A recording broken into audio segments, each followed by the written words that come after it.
Oh, bottle-letting, dong ding. Woohoo! And we need to pop out that. Hello, everyone. Live chat. Yeah, daddy. Ooh. Hello, how are we all doing? Let's see. I'm not sure if this will work. I'm going to start this off in quite a high res and hope it works. Now, for anyone who wonders why I was a bit late today, literally it was tracking down the Iron Brew.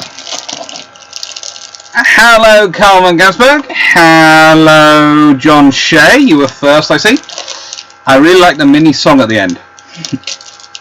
Did you see the Drac Dry Dock? I really like the mini song. I haven't seen the Drac Dry Dock yet today. It's been one of those interesting days where everything has stacked up. But in good news, I have a nice fruit cake, or at least a nice fruit bar, to myself. So that's, as far as I'm concerned, tea sorted. And I have plenty of Iron Brew, and I have plenty of books, so what more could I ask for? Hello, Peter Dawson. Hello, Aladaski. Hello, that guy named Dan. Some very cool comments coming through. Seeing that guy named Dan, seeing some very cool comments coming in on the N3G3 stuff, and well, I'm going to go and have a look. I might do one of those reply videos rather than commenting back to them, because there are some good points coming up. Some very well thought through stuff. Hello, Jermac. Hello, Nautical Wolf. Anonymous, hello. Oh, hello, DG40. Greg Starsky, hello. Greg, you hear voices, that's good. That suggests you hear me. Audio, yes. Just the still image. Hello, yes, well, you know, it was a still image for a little bit. That poor laptop. That poor laptop, yes, is going to have to survive. The garden offices are being put up this week, and they will be electrified next week. Sort of this week coming, and then the week after that they'll be electrified, and so I'll probably be moved in about 2-3 weeks time. And desk, and this is coming with me, and the rest I'm going to build on site in there, and it's going to be custom. So I'm taking this with me mainly because I need something to store books while I'm beginning in there, and I don't want to wait for ages before I can have books stored safely in there. And also, I may or may not be Ann Coulter. I encourage that particular rumour. And that wouldn't surprise me. Hello, Derp Squad. Hello. Hello, Rick Vassala. And yes, sound seems off. I'm not sure it. All the sound is down at minimum, yet it's going up to really, really high. I do not know why.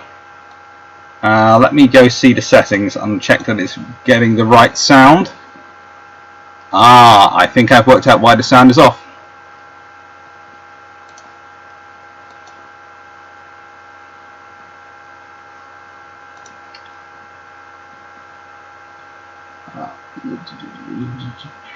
No, I don't want that. I want that.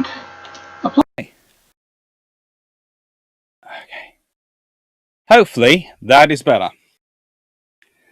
Is the sound better now? Sorry about that. It had decided to replace my lovely speaker, my lovely microphone, with the laptop microphone, which is weird.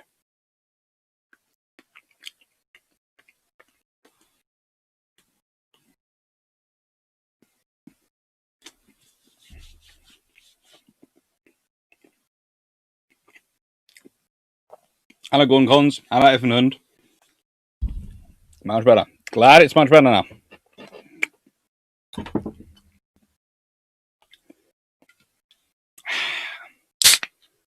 Yeah, I can't hear the fan now. That's good.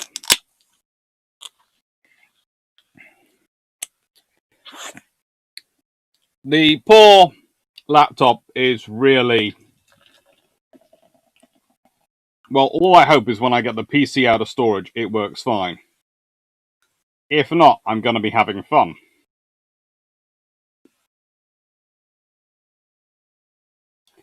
But I will sort it all out. Way better sound.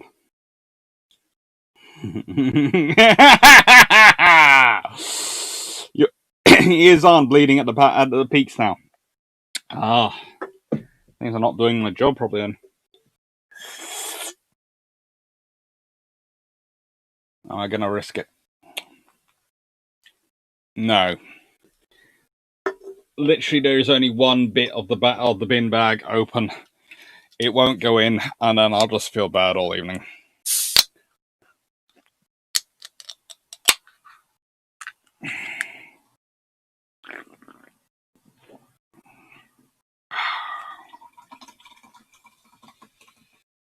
Now, this is actually special iron brew I say for today, because my lovely girlfriend sends me cans.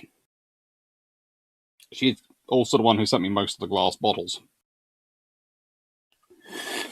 There was like one I got myself, and there is like one who was sent to me by my agent, who watched one of these and said, "Oh, well, as you did such a good job on that Mysteries of the Deep, I will send you a bottle of iron brew."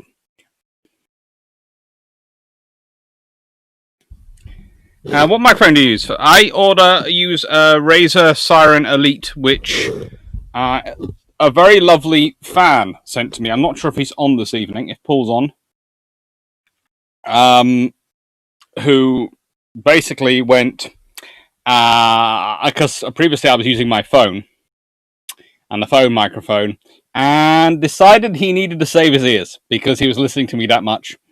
And he sent this to Drac, who then delivered it to me, along with the stand.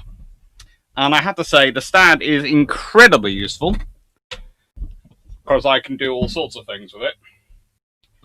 When I need it in the way, is in the way. And it came with this, which was actually very, very useful. Although I have to admit, when I first saw it, I went, "Why is there a popper here?" And I went, "Pop, pop, pop," and it works. Stops me sounding quite so nutty. Or rather, quite so loudly nutty. Right then. So, how are we all doing today? Are we all having fun? As said, apologies for running a little late, but was making sure I had my iron brew.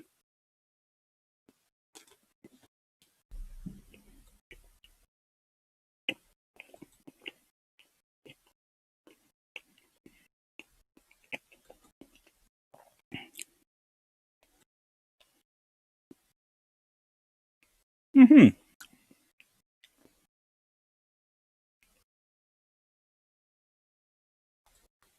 Cal, it's a pleasure. As if...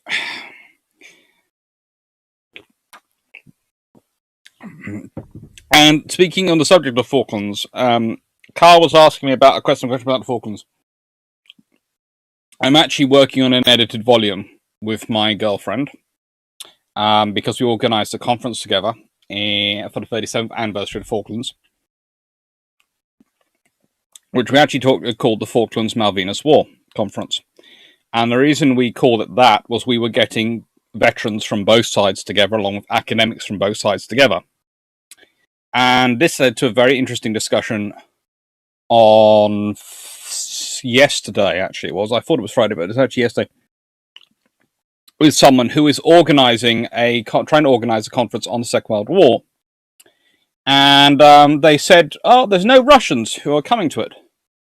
I said, "What are you calling it?" "Oh, it's the Second World War. That's what we all call it." "That's not what they call it in Russia." "What do you mean? It's called the Great Patriotic War in Russia." "How in the name of all things holy are you inviting someone to a conference, and you do not realize what they call their war?" "Why would they call it that? It was the Second World War." Have you seen what happened to Russia during the Second World War? If they want to call it the Great Patriotic War, they can call it whatever they frickin' well like. And I did say fricking, which is a version of fracking, but with ions in it.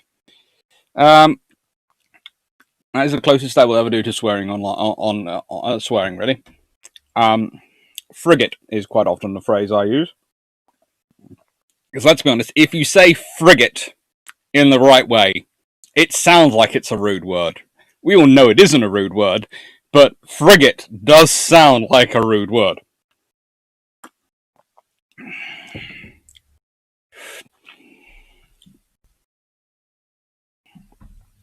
That's good. Hello, Jeffila. And thank you for telling people to like people. That's good. On the Great White Fleet, I think Drake was onto something about them not visiting Northern Europe when they pointed out the Iron Wind and flanked them on both sides. More modern ships. Oh yes, that will certainly happen, but there's also the fact is the RN isn't the target of the Great White Fleet. If Britain had been the target of the Great White Fleet, A, they wouldn't have used British colliers, and B, they wouldn't have stopped in the number of British Empire ports they did. And we're talking Bermuda, we're talking so many places the Great White Fleet turns up are British ports. They just wouldn't have done that if the British had been the target of the target. You don't turn up in the ports of your target, you go and visit other ones. That's the basic rule of presence. And as we'll be getting on to, that's a rule which a certain person knew quite well. For all those who've noticed, there is a list of books in the description. There is also this list of books, which are the books we'll be working through, in order. This is a bit of fun and a bit of history.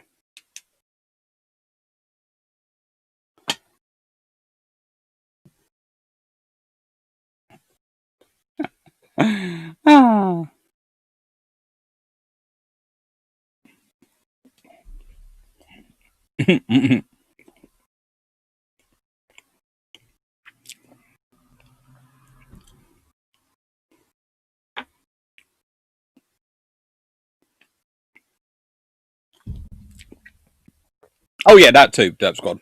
That too. But to be honest, if the British had been wanting to do that to the Americans,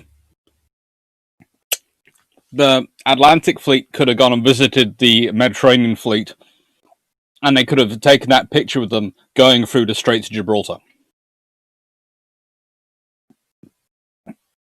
So that tells you what you need to know about that operation. And that tells you how much the British were in favour. The British weren't going to weren't planning on winding up the Americans. Because they could have done. They didn't need to, though.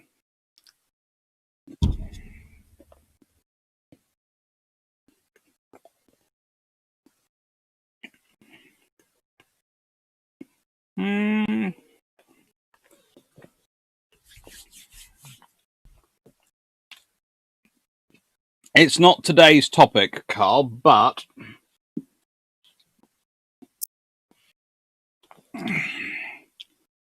the Welsh Guards get a fair number of mentions in this one, Above All Courage, by Max Arthur. Personal stories from the Falklands War. It's not...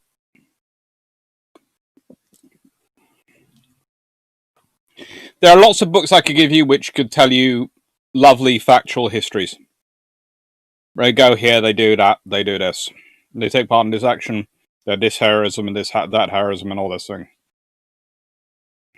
That doesn't really give you an idea. This will. Above All Courage by Max Arthur.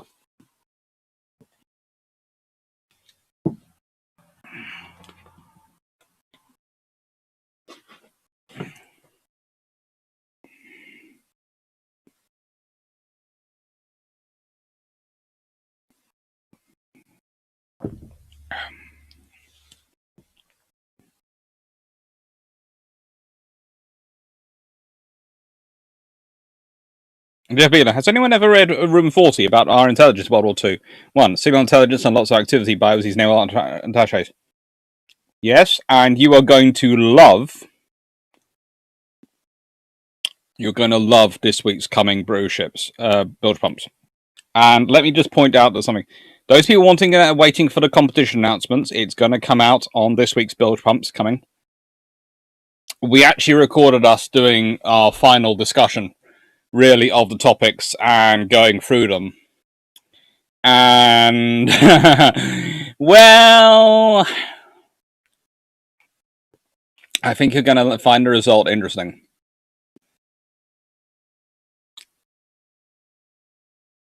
Don't worry about the divisions. Right. Enoch, how's Tank? Tank's good, Martin. The tank is good. Hello, Bart Foster.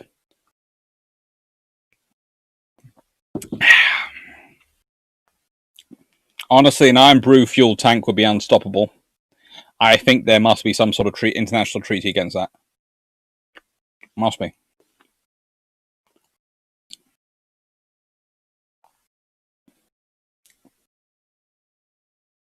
Jeff Beeler, I think that the Welsh Guards get a lot of stick because of what some, and please note I'm saying some, by no means all, some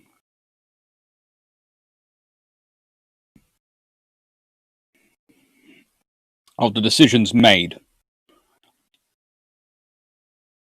But as Michael Clapp and Julian Thompson pointed out in the bilge pump stated for us Christmas special, there is a difference between being a unit which is orientated around expeditionary warfare and will make the decisions necessary for that, and a unit which is orientated around fighting the Central Front in the Cold War. There is a very different philosophy.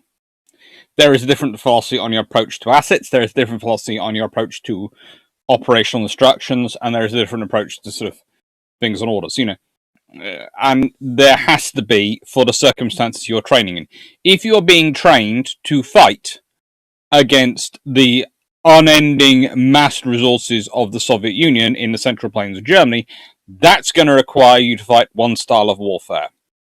Going and fighting in Norway, Northern Europe, that's a different northern flank, different style of warfare. Fighting in the Falklands, that is a third style of warfare. That is another one. And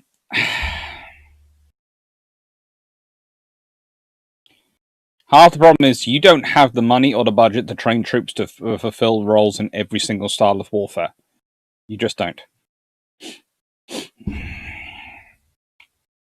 You wish they did.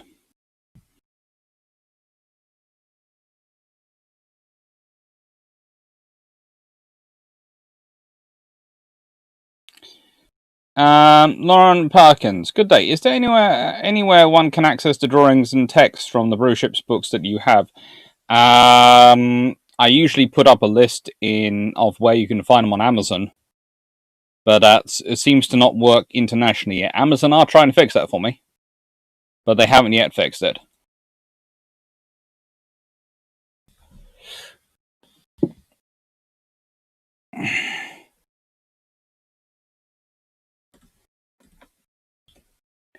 $33, and then 20.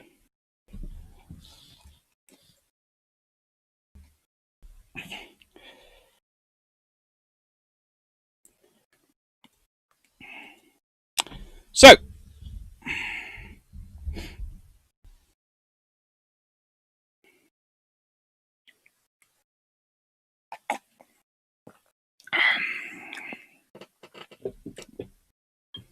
Austro-Hungary was really more Italy's problem than France's problem, let's be honest. And they did have a lot of problems with them. First book today is a bit of a fun one. It's English Wit. It's rather cool. By Tom Hay. Quips and quotes.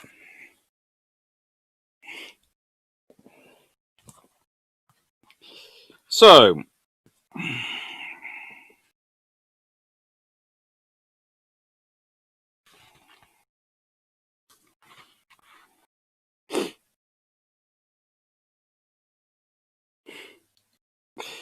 I knew I was going bald when it was taking longer and longer to wash my face. Harry Hill.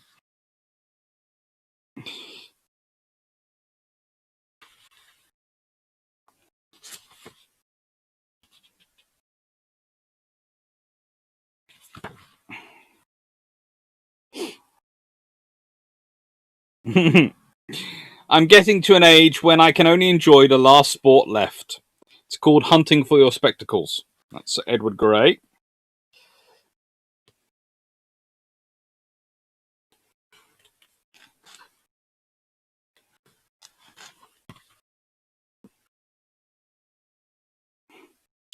Let's see. I see her as one great stampede of lips directed at the nearest derriere. No coward. I never comment on referees, and I'm not going to break the habit of lifetime for that prat. Ron Atkinson. She tells enough white lies to ice a wedding cake. Margot Asquith. The tautness of his face sours ripe grapes. William Shakespeare. She looked as if she had been poured into her clothes and forgotten to say when. P.G. Wodehouse.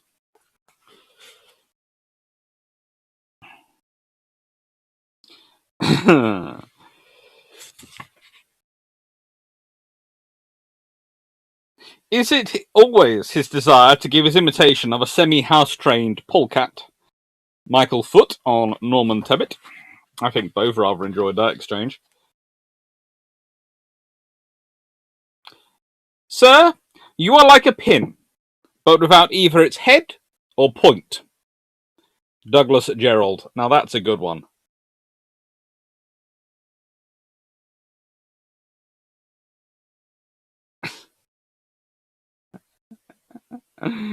Oh.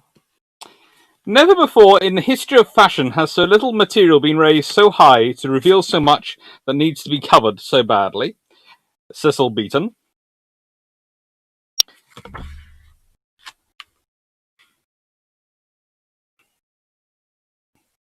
The right honourable gentleman is reminiscent of a poker.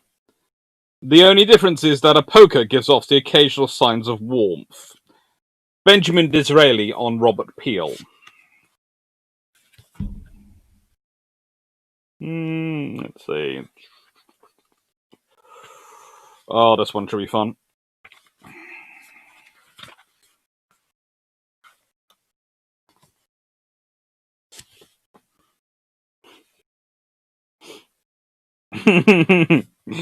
Okay, I will forgive him. I will forgive him so much for this quote. If you can't get a job as a pianist in a brothel, you become a royal reporter. Max Hastings.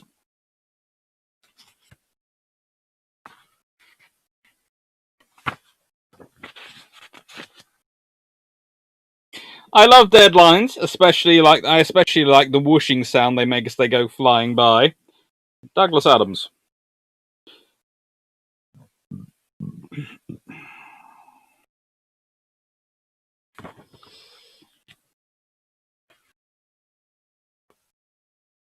I told the Inland Revenue I didn't owe them a penny because I lived near the seaside. Ken Dodd.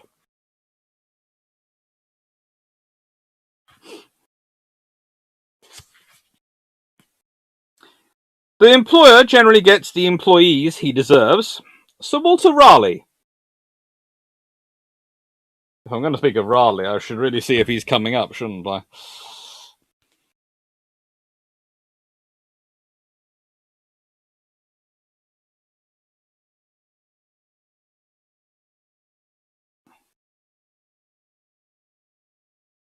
Okay, let's do this the old-fashioned way. Will Raleigh be coming for a visit? I think everyone likes to see the floppy researchers. Take care. Easier than me trying to tap one-handed. Right then.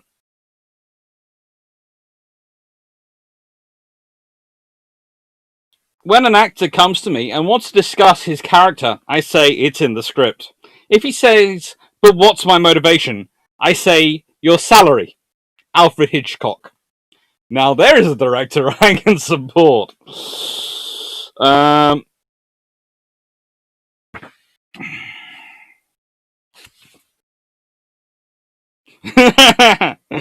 The only reason I made a commercial for American Express was to pay my American Express bill.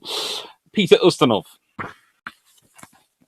It's a good book. It does make you laugh. And I think it costs about £6. Right then, let's see. What questions have I missed? Carl,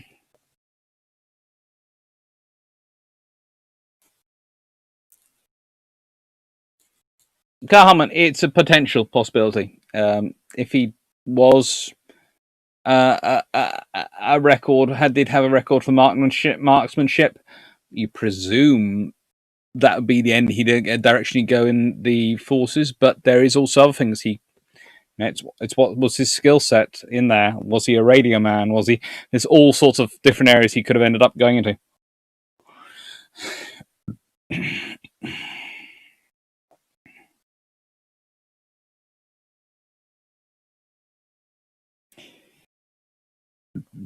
Osprey 28, have you been keeping up with the ideas for future ships and navies? Yes, I have. It's very interesting at the moment. There's lots of stuff going on.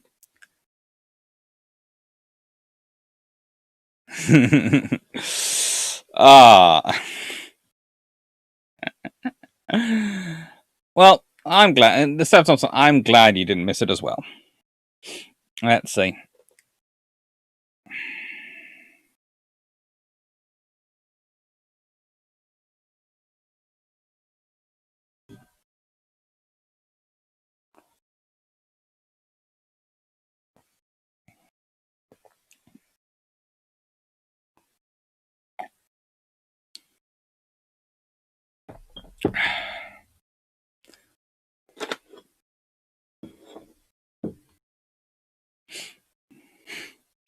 I'm not sure if we can call South Georgia was occupied by odds and sods Royal Marines that were available on the flagship.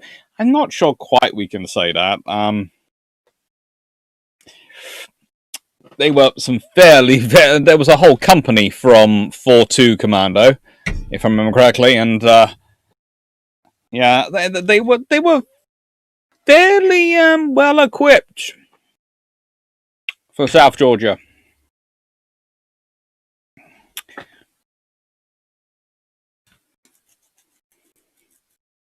Evening, Jack Hunter, and evening, Jermac, and Osprey 28, and Seth Thompson, because I don't think I've said even to you so far, and Carl. Derp Squad. One would never give Iron Brew to a tribal class destroyer. I'm fairly sure that would come under a war. That would be classed as a war crime. There are some limits to which even the British should not go. I'm glad you're happy about it. I'm very glad about it. I've got one more chapter which I have to finish off the editing of, and they haven't sent it to me yet, but I'm sure they will do. That'll probably knowing. I love Pen and Sword. They are really, really nice people. I cannot recommend them more highly for someone working. There's a reason that we've gone to them with with the edited book. Me and my girlfriend are putting together. They are really, really nice people. They are really nice to work with. They're very straightforward, and most of the time they are quite self-explanatory in that if you go in and ask, why have you done this something, they will actually explain it.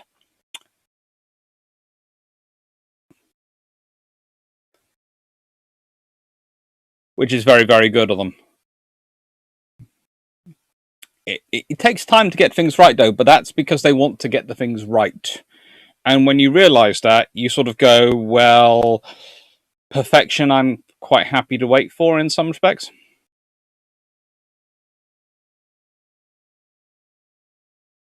Seb Thompson, on the bilge pumps, and I'm going to say this again because I've already said this, but it's worth saying again. On the subject of bilge pumps and the competition,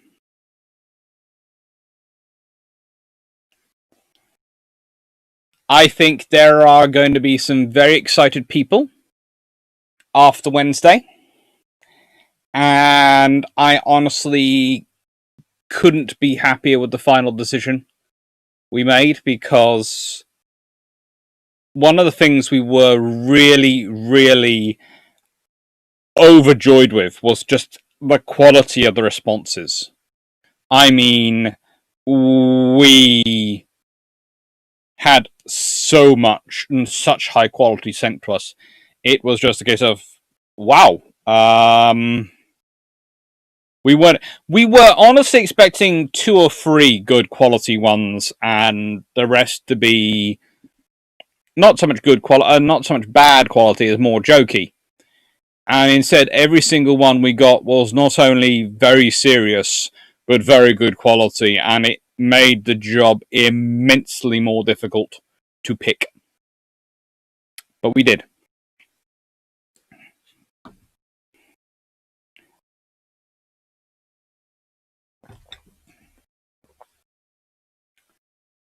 Mm-hmm.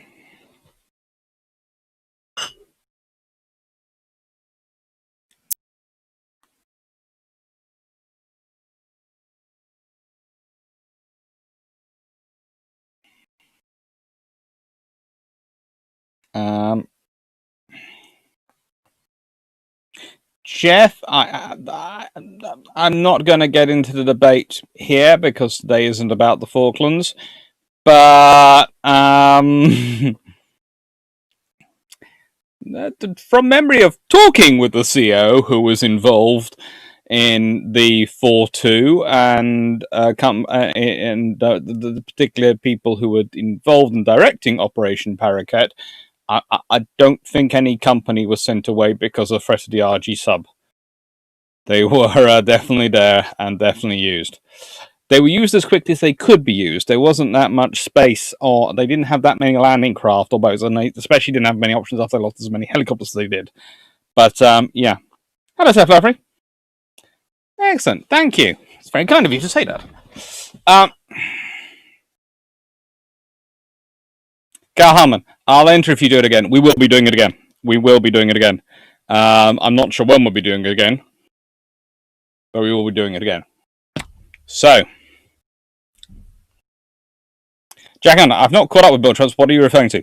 We've been running a competition where the listeners could enter in suggest topics, and they would be invited along as the prize to have those things to have that topic discussed.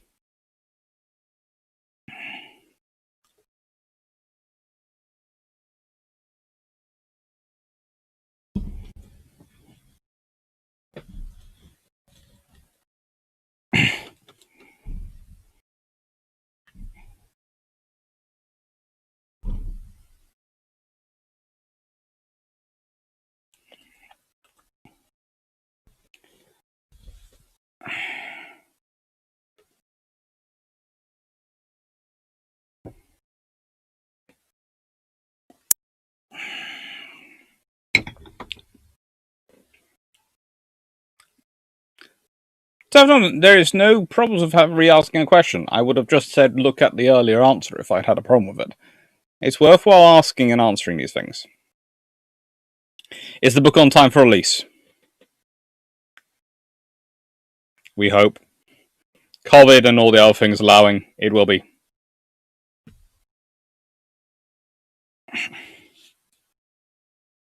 I'm referring to the data learned from the oral history about South Georgia. Very interesting news. Yes, it was. And the thing you always have to remember, those, is at the time it was based on the C control format, which meant I had to cut the interviews down. Whereas the bilge pumps format, which I have now running for SimSec, I have 2 other co-hosts to back me up if I need to have an argument with anyone over it. Although rarely do I now. And I also have the option of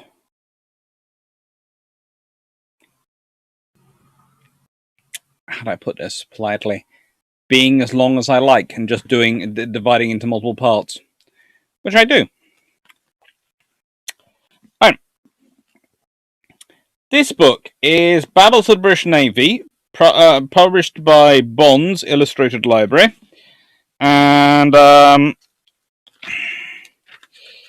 published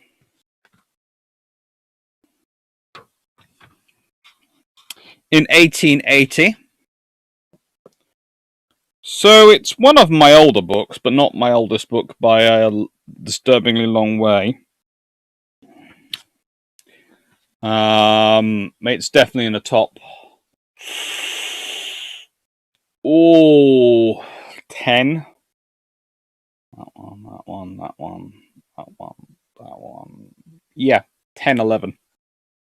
And the reason I wanted to bring this book is, I've said, it's some history, speeches, and quotations. Well, this is part of the history point. And this is contents of volume. This is sort of volume 2 of a 2-volume series, published in 1880. And it has the battles of 1800, 1801, 1808. Well, no, 1803, 1804, 1805, 1806, 07, 08, 09, 1810, 1811, 1812,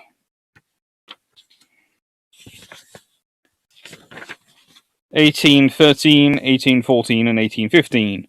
And that actually goes on till 1816, 27, and 1840.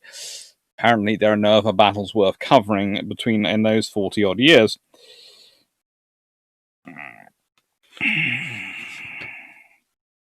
It's an interesting topic, and they've been talking about publishing a new version of it soon, which is why I thought I'd bring on this.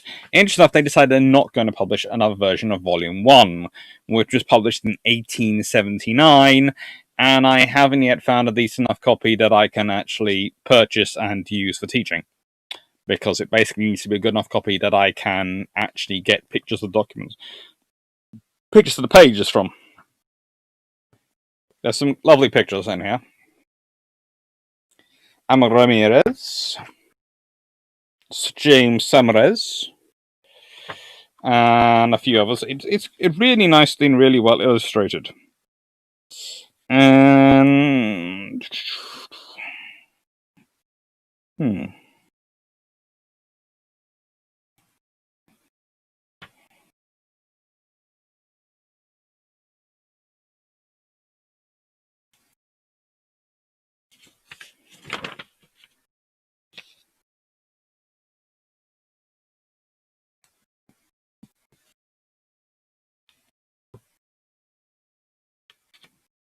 let's go to 420. It's going to be quite interesting listening to this, because, of course, this is quite close to the time in terms of its publication, relatively to today.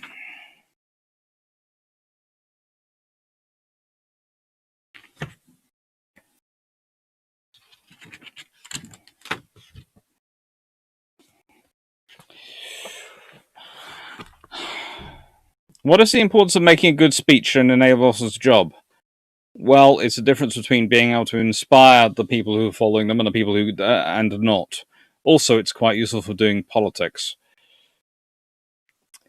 During the month of February, the 74-gun ships San Domingo and Marlborough, with the Maidstone and Statera frigates and Phantom, Commander John Lawrence, brig, under the orders of Admiral Sir John B. Warren and Rear Admiral George Cockburn, arrived off the North American coast. In April, they entered the Chesapeake, and on the 3rd chased 4 large armed schooners into the river Rappahannock. For it falling calm, the boats of the squadron were dispatched in pursuit, and after rowing 15 miles, the 4 schooners were discovered, which were the Arab of 7 guns and 45 men, Lynx of 6 guns and 40 men, Racer of 6 guns and 36 men, Dolphin of 12 guns and 98 men, drawn up in line ahead. The boats were under the command of Lieutenant James Polkinghorne of the San Domingo, Matthew Liddon of the Maidstone, George C. Ernston and James Scott of the Marlborough, and George Bishop of the Statera. The Marlborough's boats, being in advance, were the first to board the enemy, and 5 boats had performed the principal part of the service before the remainder were able to close. The 4 vessels were captured after a desperate struggle. The loss amounted to 2 men killed, and Lieutenants Pocklington and William A. Brand, Polkinghorne and William A. Brand, Lieutenants of Marines William R. Flint and John Slay, midshipmen and 7 seamen and Marines were wounded. The Americans had 6 men killed and 10 wounded. The captured vessels were fine schooners, measuring from 200 to 225 tons each, and 2, under the names of Shelburne and Mosquito Bit, were added as 14-gun schooners to the British Navy. On the 24th of February, the United States 20-gun corvette Hornet, 18 32-pounder carronades and 2 long 12s, under the command of Captain James Lawrence, discovered the British 18-gun brig Espiegele, Commander John Taylor, at anchor off the bar of the Demerara River. At 3 hours 30 p.m., while beating around Cape Codornind to get at the Espiegel, the Hornet got sight of the 18-gun brig Peacock, 16 24-pounder carronades and 2 long 6s, Commander William Peake, which had only left the anchorage of Espiegel at 10 hours a.m. At 4 hours 20 p.m., the Peacock bore down upon the Hornet and hoisted her colours. And at 5 hours, or 1700 hours as we all probably call it, the Hornet came around on the starboard tack and also hoisted her colours. At 5 hours 25 minutes, the corvette and brig, passing on opposite tacks, exchanged broadsides.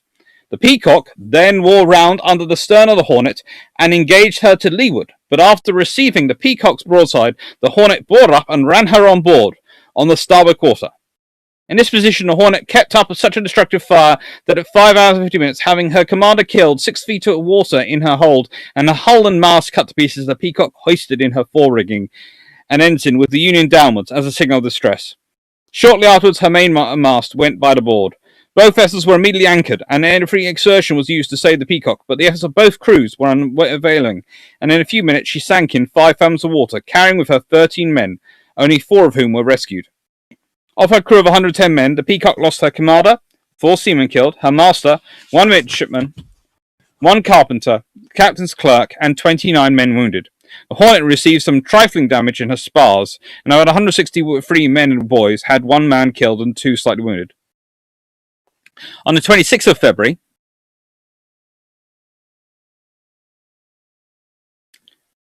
in the morning, the 32-gun frigate Thames, Captain Charles Napier, and 36-gun frigate Furis, Captain William Mornsey, having on board the 2nd Battalion of the 10th Foot under Lieutenant Colonel Coffin.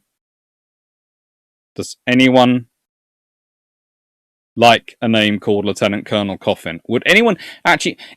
seriously, if my commanding officer was called Coffin, as much as good and nice a person as they may be, I would probably consider going at AWOL, or at least applying for a transfer. It just doesn't seem right. Entered the narrow channel leading to the harbour of the island of Ponza on the coast of Naples, and after exchanging a few broadsides with the batteries, the frigates anchored close to the Molehead. A flag of truce was then held out by the governor, and the island on the same day surrendered to the arms of His Britannic Majesty.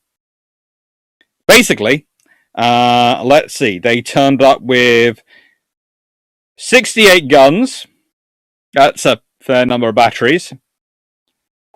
An entire battalion, so at this point, you're probably talking 600 to 700 troops in a battalion. Maybe more, depends on its strength. And plus all the sailors and crews, so that's about another 400 or so. Personnel you can probably put ashore. And yeah, the island of Ponza basically went, you know what? I have other things to do my day than fight this.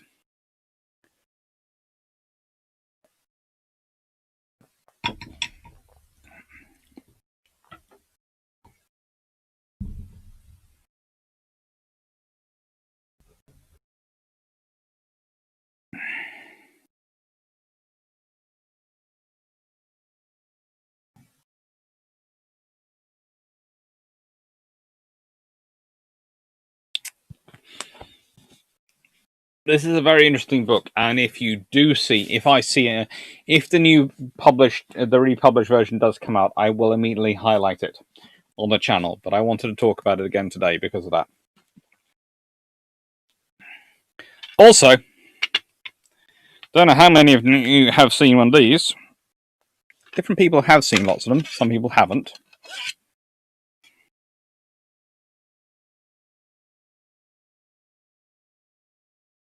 Now, my dad always used to have one of these, and I always have them, and my sister has them. Because when my dad started off, the best rulers you could get were these cylinders, but they would roll everywhere. They were pieces of metal, basically. And eventually, when they came plastic rulers, that's great. That's wonderful. But again, plastic rulers, as we all know, are flexible and all sorts of things. And when you're doing engineering, especially by hand, you need to be very, very precise. Hence, this idea came out. A triangular ruler. Sort of.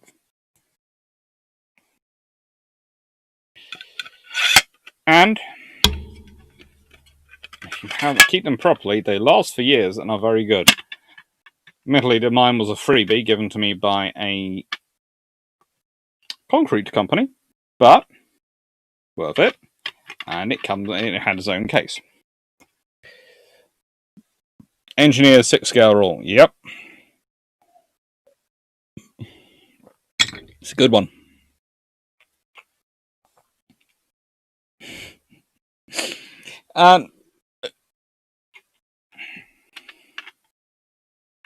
The reason I'm bringing it up is because, as you know, I'm currently I'm building my office up and all those things. So I'm currently hand drawing quite a lot of plans for how the office will go. So I've been using that quite a lot.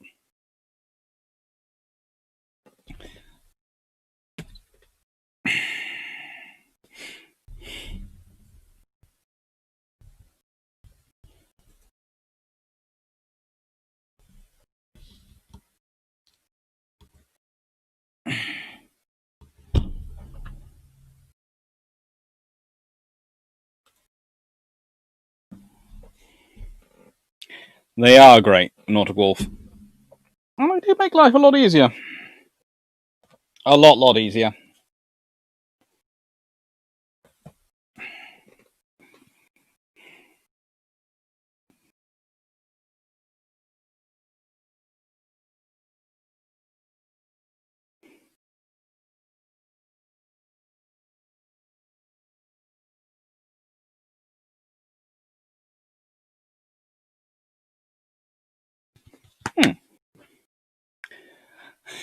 Right. It's quite useful. It's got, let's see. Pretty much everything I need to measure things out.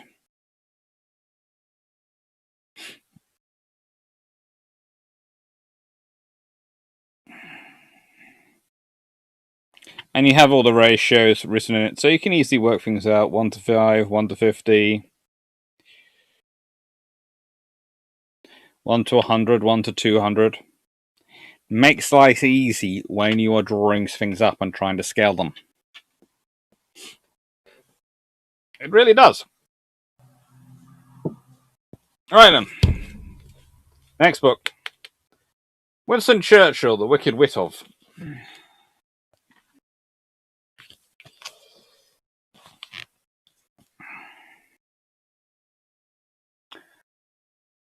You can work out who he was saying this with. Trying to maintain good relations with a communist is like wooing a crocodile. You do not know whether to tickle it under the chin or beat it over the head. When it opens its mouth, you cannot tell whether it's trying to smile or preparing to eat you up. Asked in 1952 by a Labour MP if he, the Prime Minister, was aware of the deep concern felt by British over the question of the Korean conflict, Winston Spencer Churchill answered, "I am fully aware of the deep concern felt by the honourable member in many matters above his comprehension."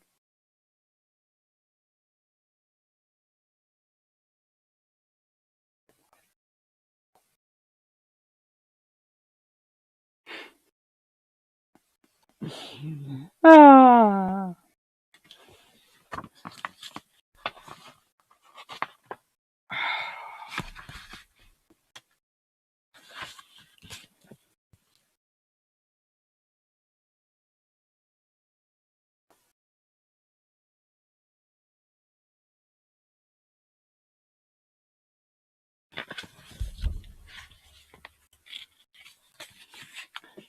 Men will forgive a man anything except bad prose.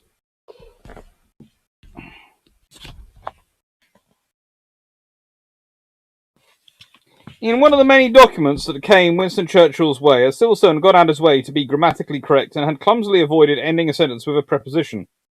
Churchill scribbled a margin, "This is the sort of English up with which I will not put."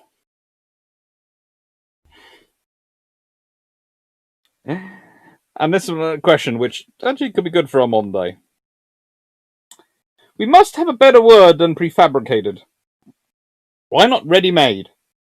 He complained another time. He was, however, happy to use polysyllabic terms himself on occasion. Difference being that it was often in the spirit of lightheartedness, irony, or condescension.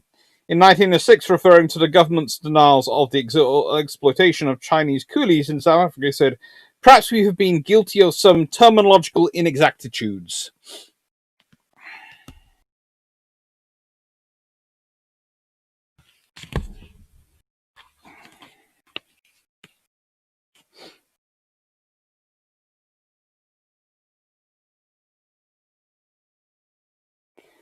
There is a story that an American general once asked Churchill to look over the draft of an address he had written.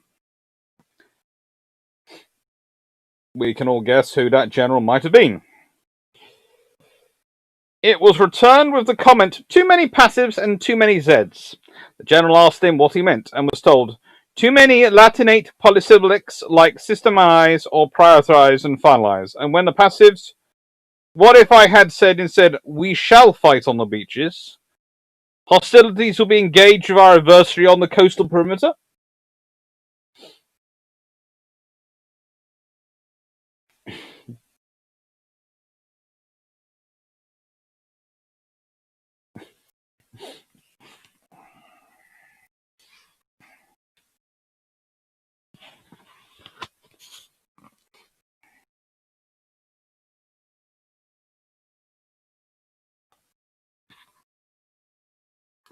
Legend has it that on one occasion, as Churchill was addressing the House of Commons, a member of Parliament called Wilfrid Poling, stood up and shouted, "You dirty dog!" The rejoinder was swift and inevitable. "Yes, and the honourable member should remember what dirty dogs do to palings." Winston said to Churchill, "Always appreciated words, he enjoyed people's names, even if he had sometimes have given some cause for offence." As last of the so-called hanging judges, Reynard Goddard, Lord Chief Justice, 1948 to 58, became Lord Godolphin.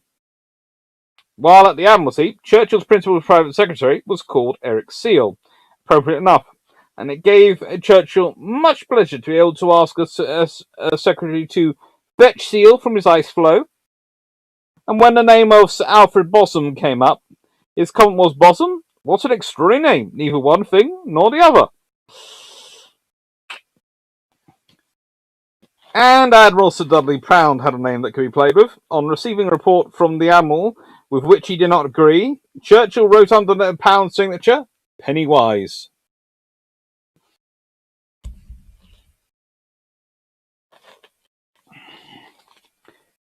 I think no comment is a splendid expression. I'm using it again and again. I got it from Sumner Wells.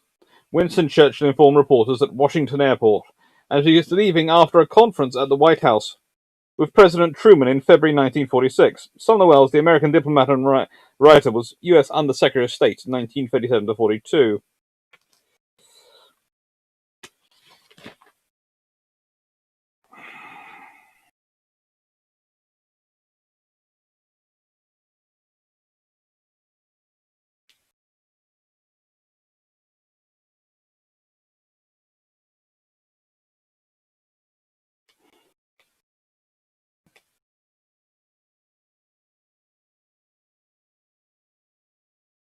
During the war, at a time when British shipping losses were particularly heavy, Both the press and BBC solemnity reiterated and emphasised the many reports of losses. In a memo to the Admiralty, Churchill complained wearily, "Must we have this lugubrious indignation of the news of our shipping losses?" Baffled Admiralty staff, thinking his secretary must have mistyped insemination, hurried to their dictionaries to learn that ingemination means reiteration.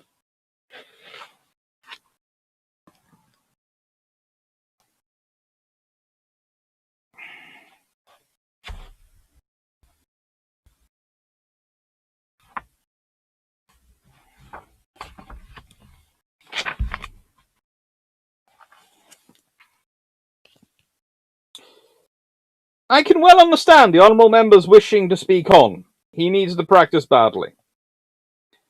Asked unwisely by a young MP how he could have put more fire into the speech he had just made, Churchill's alleged answer was brutal. "What you should have done is put the speech into the fire."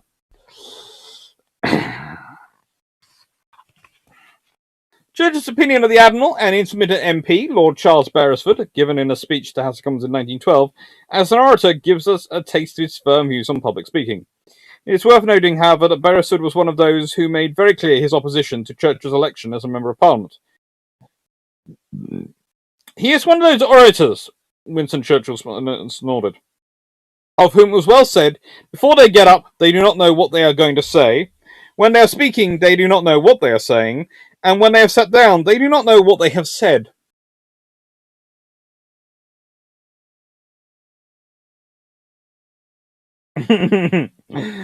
During a long and boring speech from one of the many less inspiring MPs, Churchill spotted an elderly member straining with an ear trumpet to hear what was being said, and demanded loudly, "Who is that fool denying his natural advantages?"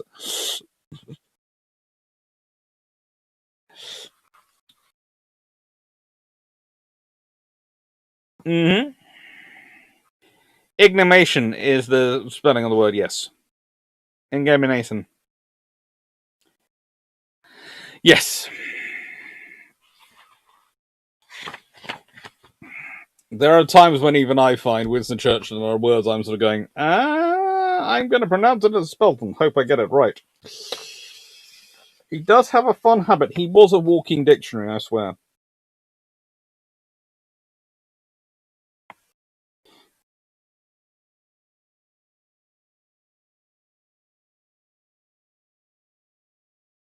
Churchill enjoyed teasing his audience in the House of Commons, and as the stuff of parliamentary speeches can sometimes be pretty heavy going, no doubt the gathered MPs look forward to his speeches partly for this very reason.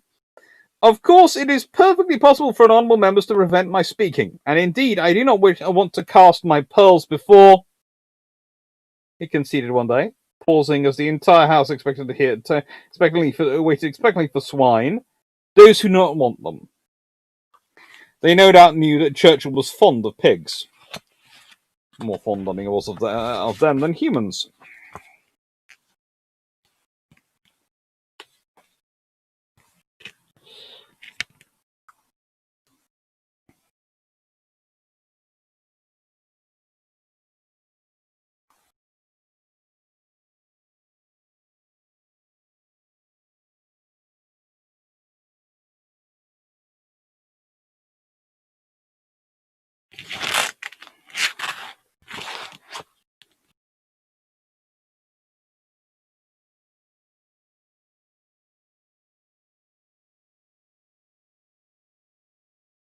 And Churchill, on Allenbrook, "When I thump the table and push my face towards him, what does he do?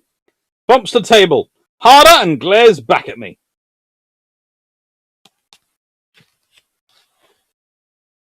Lady Lugard, the knowledgeable and distinguished wife of the Governor of Hong Kong, was one of the opinion that Churchill was an ignorant boy, so obviously ignorant in regard to colonial affairs, and at the same time so full of personal activity that the damage he may do appears to be colossal. And this was when Winston Churchill was the Undersecretary of Colonies and had suggested that her husband was possibly not up to the task. Considering her husband recommended against things which would have helped some of the defence of the colonies, you can understand why. Although, to be fair, and he did have good reasons for it. one of those classic sides where both sides have good reasons for what they're going to do, and there's only so much money to go around.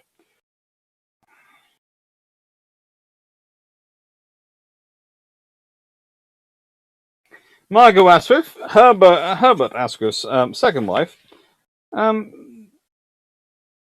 found Churchill's vanity a bit much at times, and said on one occasion he would kill his own mother just so that he could use her skin to make a drum to beat his own praises. And in a strongly worded letter to Balfour in 1916, at a time when tempers were running high following a dramatic and ill-considered speech by Churchill in which he systematically demolished the Admiralty he had recently had to leave, she called him a hound of the lowest sense of political honour, a fool of the lowest judgment, and contemptible. He cured me of oratory in the House and bored me with oratory in the home. She never did get on with Churchill. Let's see. Winston Churchill and the Duke of Windsor. Although Churchill allowed his sentimental side to take sway and supported Edward VIII in his desire to marry Miss Simpson, on another occasion he described him as a little man dressed up to the nines. In fact, Churchill was more than usually inconsistent in his view of the crisis occasioned by King's love for the American divorcee. On one occasion he remarked to Colville that he thought the love affair was merely one of Edward VIII's temporary infatuations, and another described it as one of the great love stories in history. Both can be the same thing.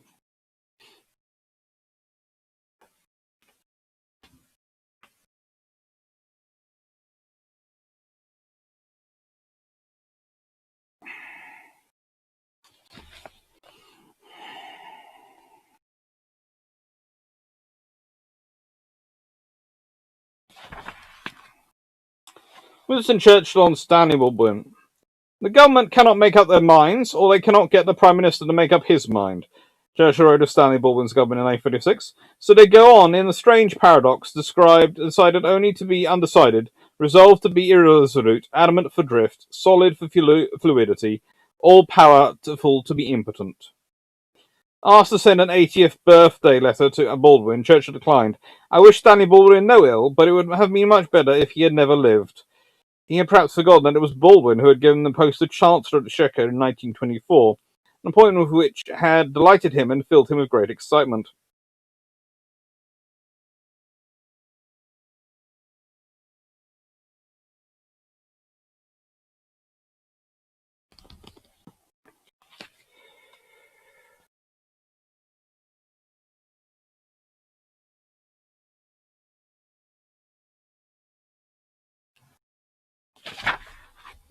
It's an interesting book, and it's an interesting idea.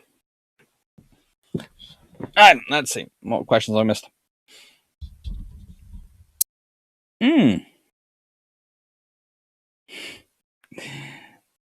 Jack Hunter, of course, has got a great quote.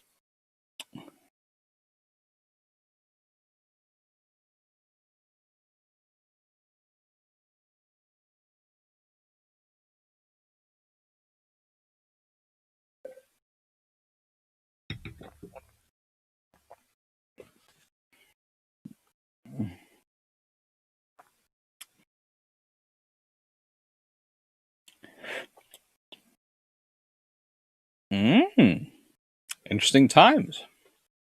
So, it's always quite fun what Churchill gets up to, and he does get up to a lot.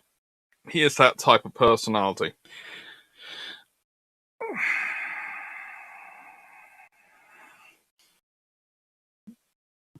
One of the interesting things is you have to wonder what would Churchill do if he'd been in around the modern world. What would Churchill have made of Twitter? Probably, considering his sense of humour, a lot of defamation charges. Although they'd be carefully worded, so he'd win them all, but, there'd definitely be court cases.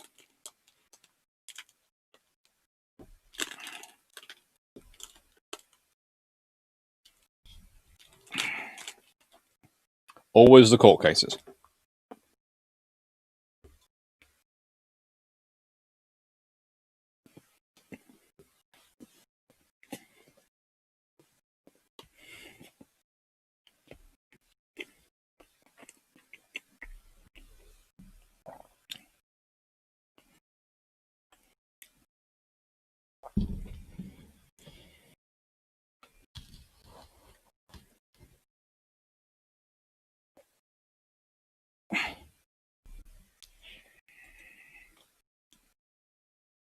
Now, next book is more of the history book rather than the quote book again.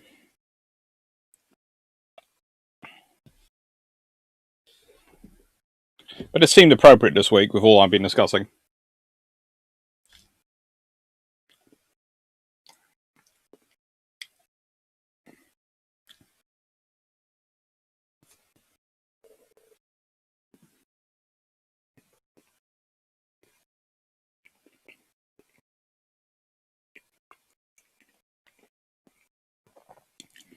Go Squad, I want to know how Churchill's secret to being able to get so much done while suffering from depression.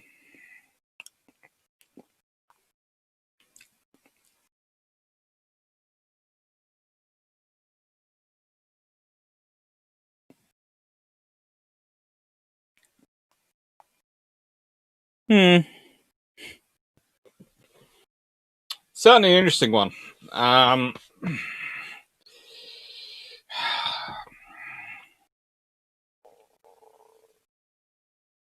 There's also the fact that, with Churchill and dealing with his various issues,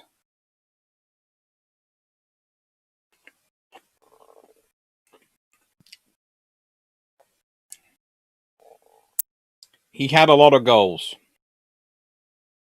And he motivated himself to get those goals done. And he always had more to do in his mind.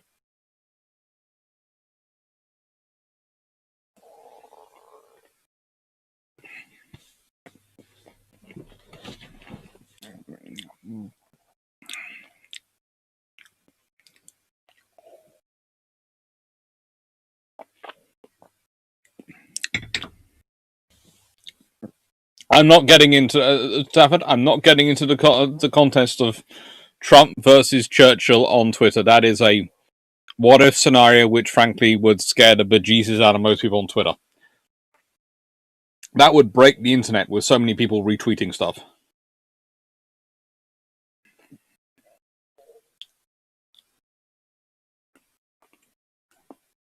And there are some people who seriously don't like both of them who would just be sitting there going, I don't know which one to support.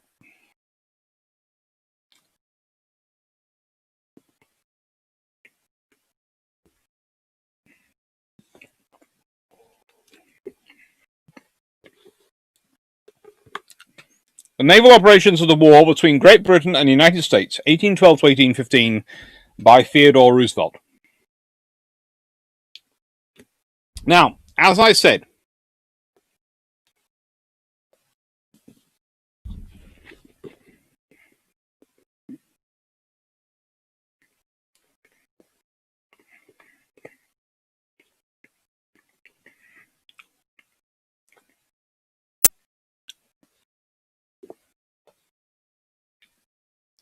it would be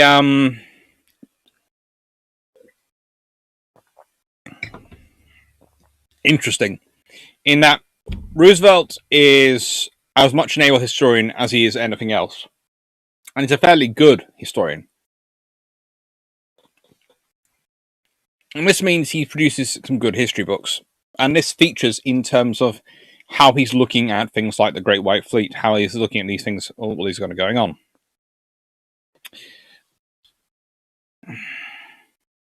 And, more importantly,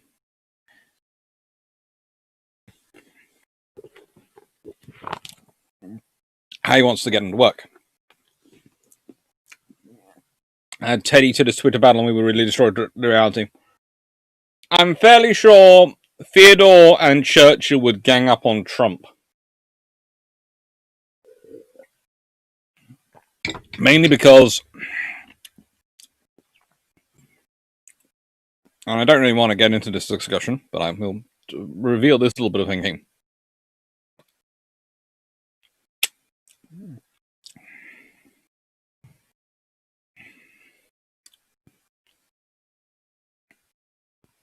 Trump has a lot of blast and a lot of confidence, it seems. But those two have, both of them, a lot of knowledge at their fingertips. They were both incredibly well-read men of their time, incredibly well-read persons of their time. That would basically, they were They were definitely on the intellectual standards of each other. Both wrote history books. Both wrote all sorts of other things as well when I had the chance. Both served in various positions in government for a long time. Both had fought in wars.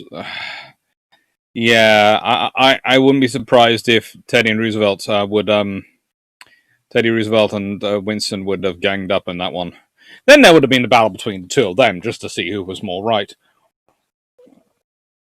Both would have agreed on navies, though.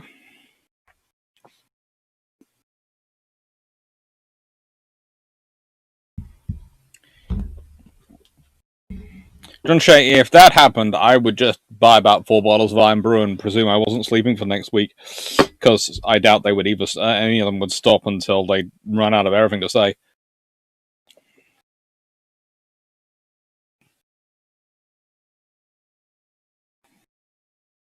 I might have been saying something roughly that Derp Squad without actually quite getting into that point, because, yeah.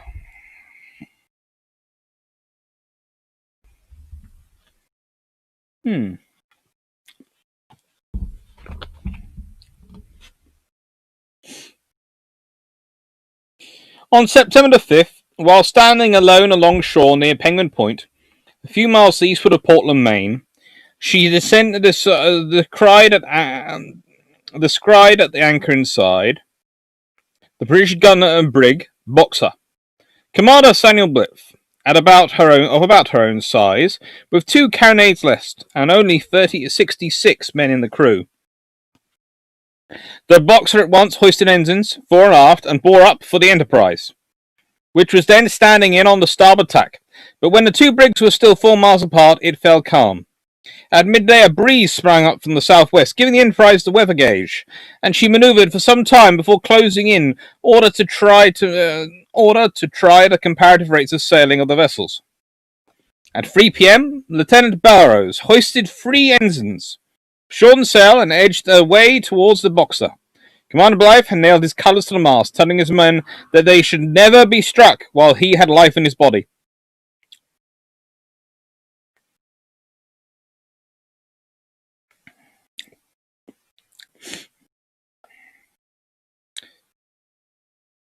And its little brig was steered gallantly into action. Both crews were in good spirits, and they cheered loudly as the brigs neared one another. At 3:15, when the 2 brigs were on the starboard tack, not a half pistol shot apart, they opened fire, the Americans using the port and the British the starboard guns. Both broadsides were very destructive, and 2 commanders fell at the very beginning in action. Commander Blythe was killed by an 18-pound shot, which passed through his body while he was standing on the quarterdeck. Second command, Lieutenant David M. Creary, continued to fight the brig. At almost the same time, Lieutenant Burrows fell. He had laid hold of a gun tackle fall to help the crew of a carronade to run out the gun. Doing so, he raised one leg against the bulwark, and a canister shot struck his thigh, glancing into his body and inflicting a fearful wound. In spite of the pain, he refused to be carried below and lay on the deck, calling out to the men and cheering them on to fight. Lieutenant Edward R. McCall took command in his place. After a quarter of an hour's yardarm work, the Enterprise ranged ahead, rounded to the starboard tack, and raked the Boxer. She shot away the Boxer's main topmast and topsail yard, but her crew kept up the fight bravely, with the exception of 4 men who deserted their quarters and were afterwards court-martialed for cowardice. However, there was no chance of success. The Enterprise set her foresail so as to keep on the starboard bow of the Boxer and raked her until she surrendered, half an hour after the fight began, she being then entirely unmanageable and defenseless. Lieutenant Burrows would not go below until he had received the sword of his adversary, when he explained, "I am satisfied, I die contented." Both brigs had suffered severely, especially the Boxer, which had been hulled repeatedly. The Enterprise's injuries were chiefly aloft. The difference in loss of men was less than the difference in the damage to the brigs. 12 Americans and 21 of the British were killed or wounded.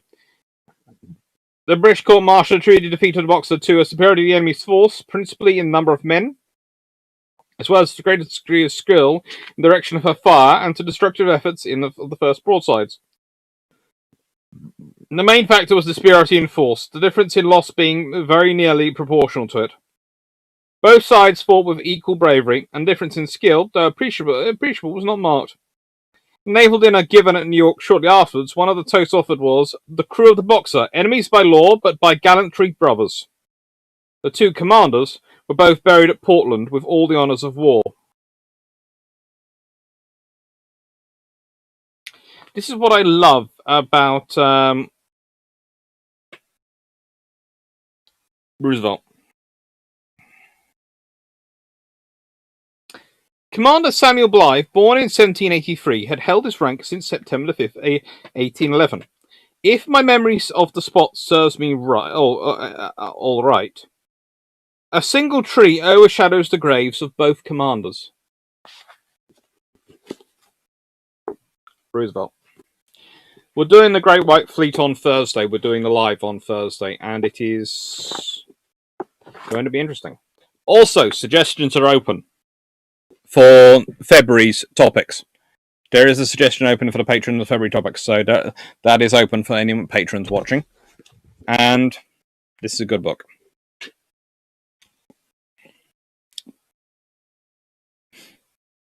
Nordic Wolf, get to the shelter and grab the popcorn.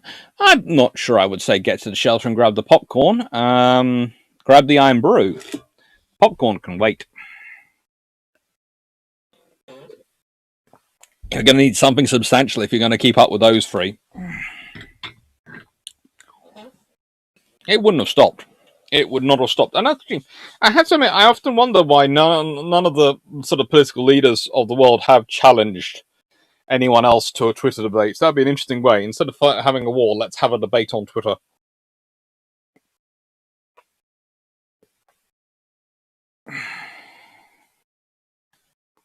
That'd be quite interesting to watch. I have a feeling Putin might win some of those battles. A fair number of them, actually, because, well, Putin is ruthless and is not prepared to send is not unprepared to send topless photos of himself at people as part of his burning strategy on Twitter. Let's be honest, that is quite a killer one if you consider some of the leaders of the West, some of the leaders in the world who have access to Twitter.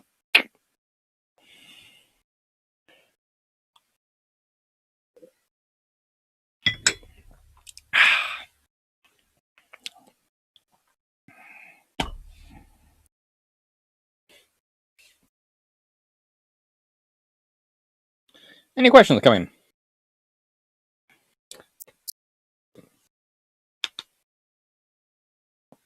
Well, it can be up to 280 characters now, if I remember correctly. Because you can do a long tweet. So, and you can do threads. It would be a thread battle. It would be a quote and thread battle. It would be absolutely, yes.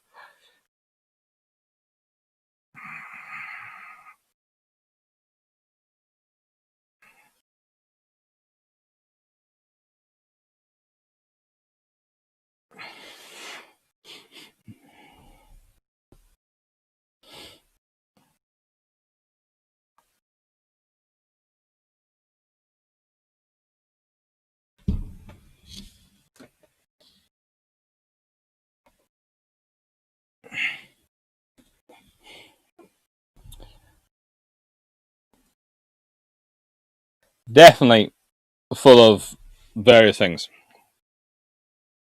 to sort of win that sort of Twitter battle. But, you know, that's off topic.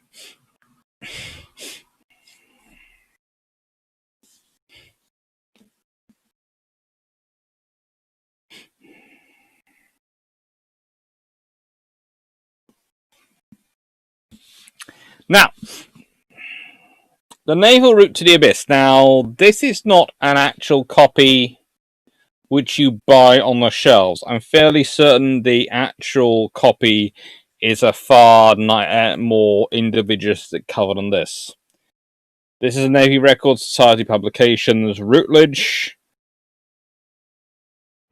And it always tells you how much a book costs because, well, when you get sent these sort of books, as I do to review, you get sent a lovely little document like this. and you get a rough idea of their pricing. Published price £95. So it's not cheap. Not by any sense of the imagination is it cheap. And I would love to recommend everyone to get this, but honestly, if you're not interested in the 1895 to 1914 naval race, then it's probably not for you. What I find interesting is that I date this naval race, of course, from about 1889, if not earlier. Sometimes I'm tempted to start saying, well, it's about 1880 it really starts to get going. But they've gone for 1895 because of various things that happened with Germany at that point. And it's all about the Anglo-German naval race of what is 19 years. The official Anglo-German naval race. And it's a very cool book. It's edited by Matthew Seligman, who was one of my PhD examiners, Frank Nagler, who wasn't, and Michael Epkanis. All produced by the Navy Records Society and published in 2015, firstly by Ashgate Publishing.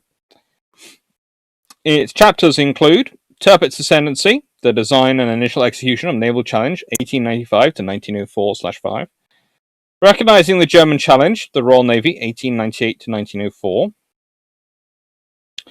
Obstacles, Success and Risks, the German Navy 1905 to 1907. Meeting the German Challenge, the Royal Navy 1905 to 1907.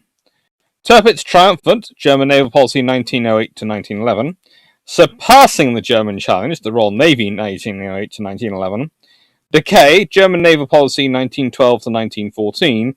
Defeating the German Challenge, the Royal Navy 1912 to 1914. It's an interesting book.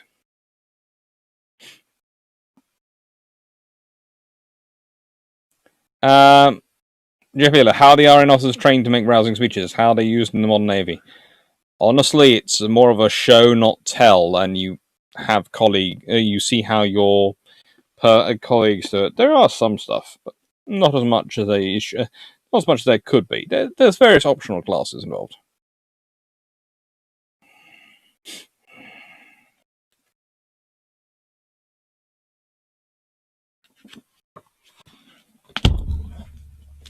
Jack, but back to Roosevelt. Is his book still treated as one of the best books about naval side of the 1812 war? I can't think of many better. There are a couple better, but they're mostly far more recent studies with far bigger academic surveys and far more detail. But for this size, definitely not better. Most of the ones which I'm thinking about when I'm saying there are bigger, better ones we're talking about. More. This size. So it's not so much they beat them in quality of analysis, it's sheer quantity of content. And price, therefore. So, I'm going to try for chapter 5. No, chapter 4. No, chapter 4.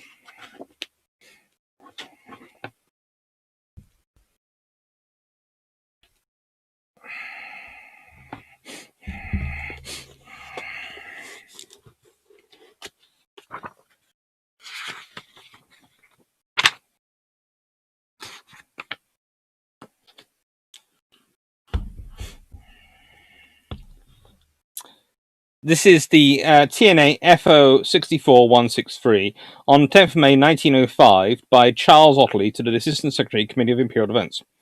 What Germany wants is coaling stations, and undoubtedly our interest is to oppose tooth and nail any such stations being acquired by her. The French should be told that we will support them to the last extremity in resistance of any such demands. It may probably be taken as certain that France would not tolerate the idea of a German station inside the Straits of Gibraltar. As regards points on the coast of Africa outside the Mediterranean, and not actually in Morocco, Germany's desire would doubtless be to get a footing as far to the northward and westward as possible. She already has a pied-à-terre in the bights. The only possible anchorages appear to therefore be those in the vicinity of Cabo Blanco, but to the southward of it, Greyhound Bay, and etc. etc. Postscript. It is possible that the Los Islands may be bartered away by France to Germany. They have a good anchorage. A further minute by Otterley. 7th of June 1905. His Majesty the Ambassador at Berlin calls Lord Lansdowne's attention to the fact that the German press has commented with severity on Admiral Fitzgerald's recent utterances. That this is so is indeed notorious.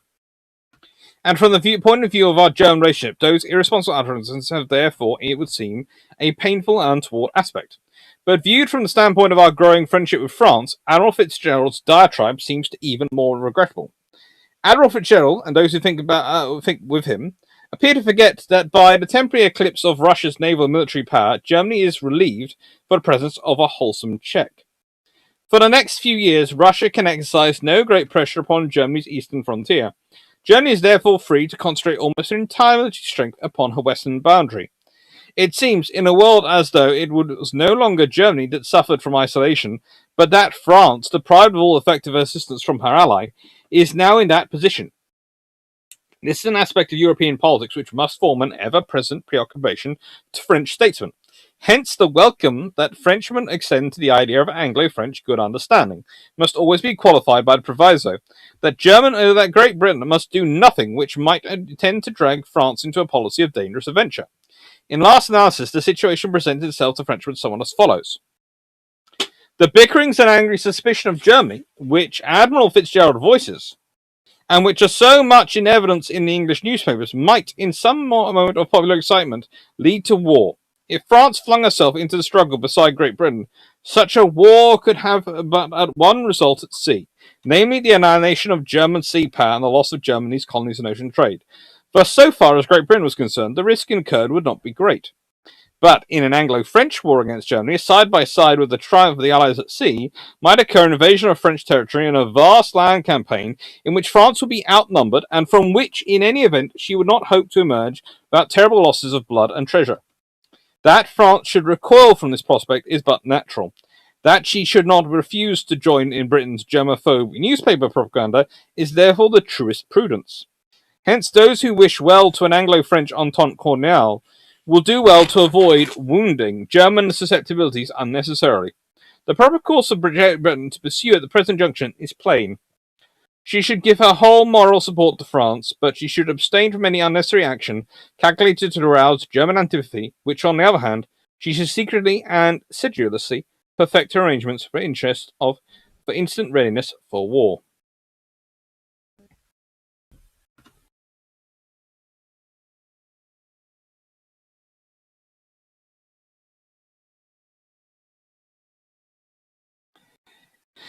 June 1905, memorandum by George A. Ballard, Assistant Director of Naval Intelligence,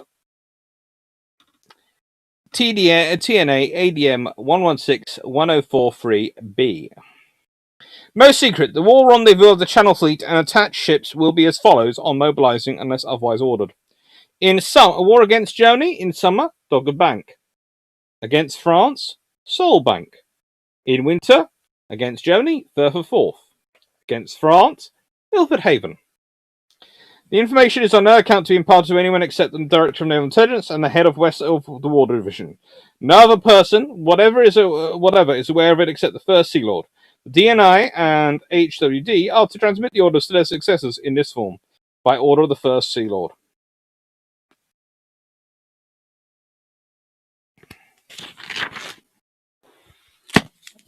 It's a very, very interesting book with a lot of interesting primary sources in it. But, as said,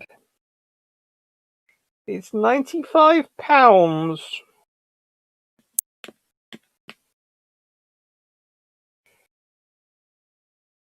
£95 is a lot of money. I'm just trying to remember exactly. That's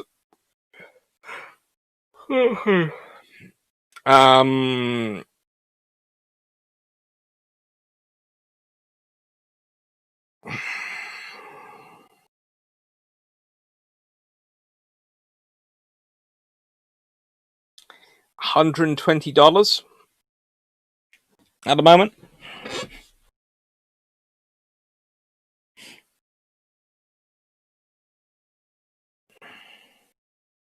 That's what you don't really need a gym. Just list with a few of those books. Oh, trust me, I do. It does help.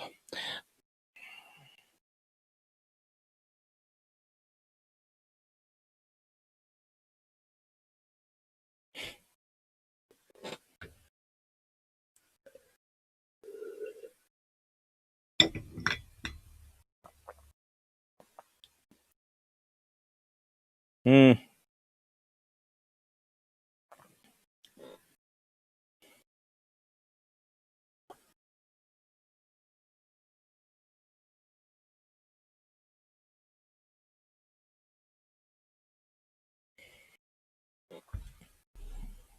And I'd say some good books today. Interesting stuff. Right. Let's do this one. 0155.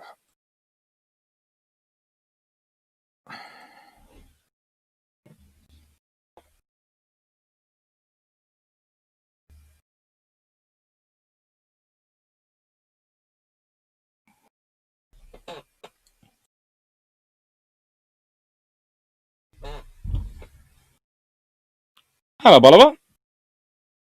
Compared to some single JSTOR articles being $40, it doesn't come out unfavorably, but still, ouchie. Yeah, it is. And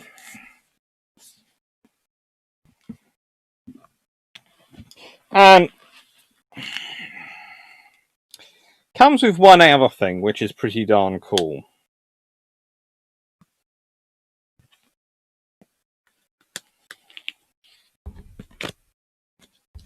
Which some books still do come with, but it's rare these days. They usually come now with some sort of link.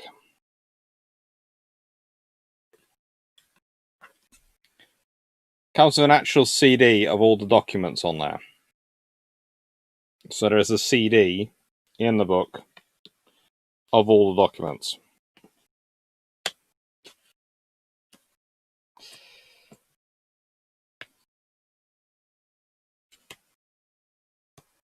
Paul Johnson, just had a look on Amazon. £50 hardcover. That's good, it's gone down in price.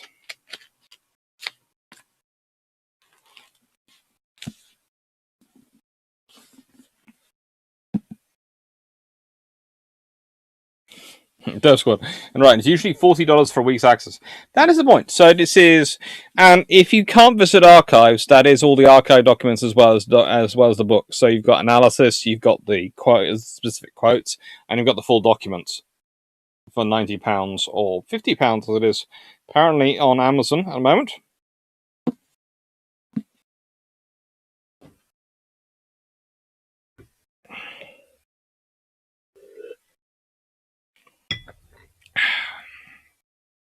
It's a good book.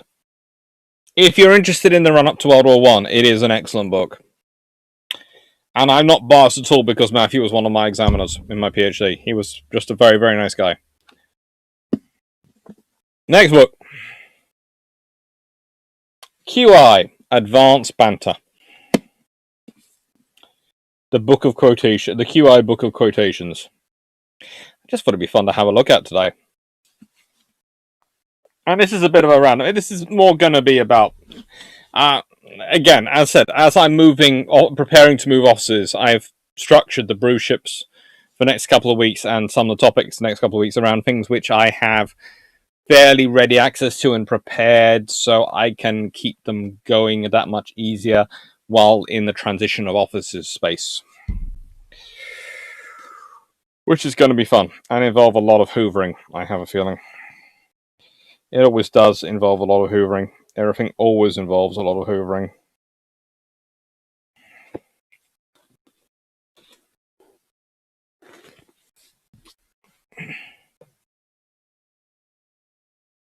That's good.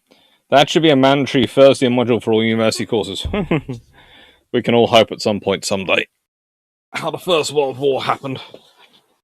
It would be about a mandatory thing. Okay, so, laws. Laws are like sausages. It's better not to see how they are made. Otto von Bismarck. And Advanced Banter should be a mandatory first-year module for all university courses. Oh, that'd be quite funny. The law, in its majestic equality, forbids the rich as well as the poor to sleep on the bridges, to beg in the streets, and to steal bread. Anatole France.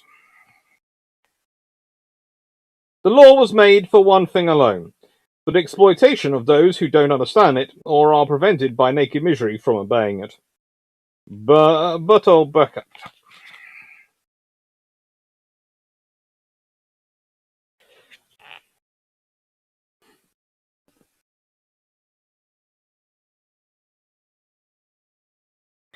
Someone has tabulated that we have 35 million laws on the books to enforce the Ten Commandments. Bert Madison. I think you talk about the United States.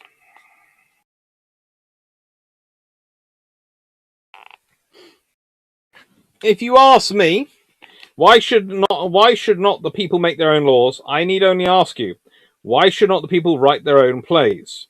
They cannot. It is much easier to write a good play than to make a good law. And there are not 100 men in the world who can write a play good enough to stand the daily wear and tear, as long as law must. This is by George Bernard Shaw.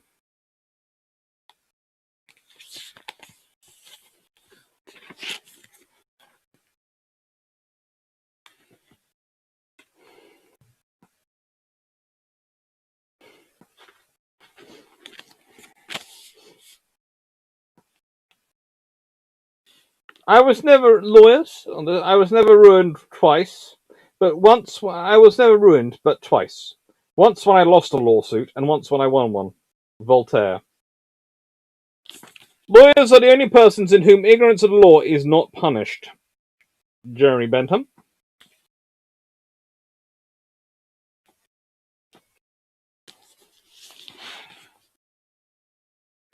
We are more casual about qualifying the people who we allow to act as advocates in the courtroom than we are about licensing electricians.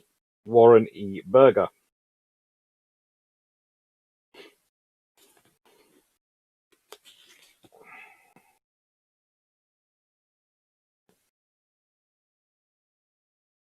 I defended about 140 people for murder in this country, and I think in all the cases I received just one Christmas card from all those defendants. Samuel Limetz.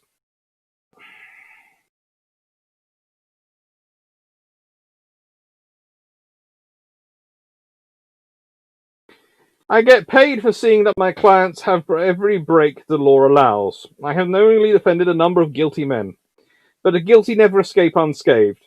My fees are sufficient punishment for anyone. F. Lee Bailey.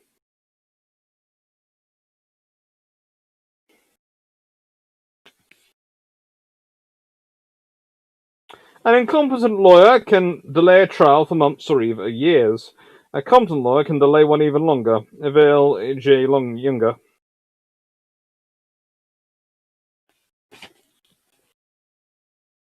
Ooh, leadership. I start with the premise that the function of leadership is to produce more leaders, not more followers. Ralph Nader. All are born to observe, but few are born to establish it. Joseph Joubert.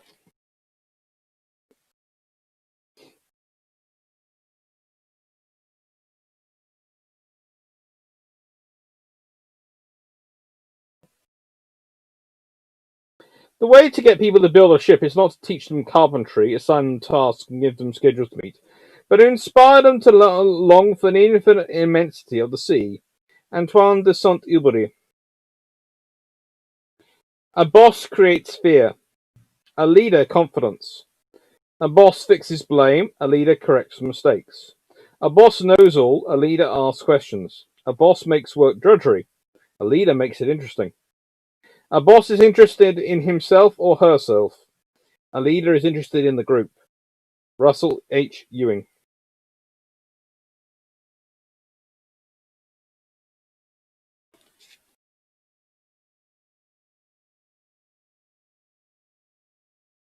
I learned that a great leader is a man who has the ability to get other people to do what they don't want to do and like it. Harry S. Truman.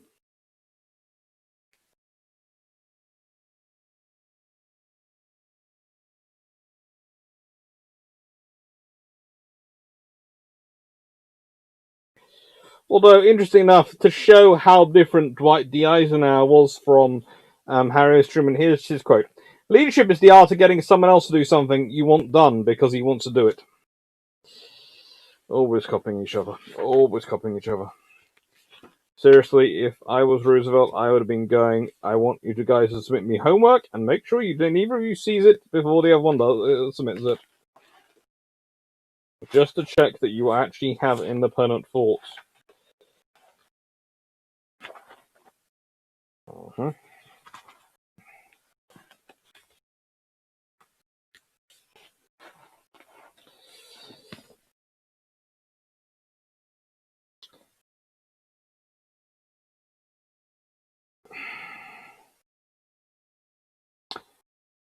I'm not going to repeat the quote from George Patton here, but let's be honest.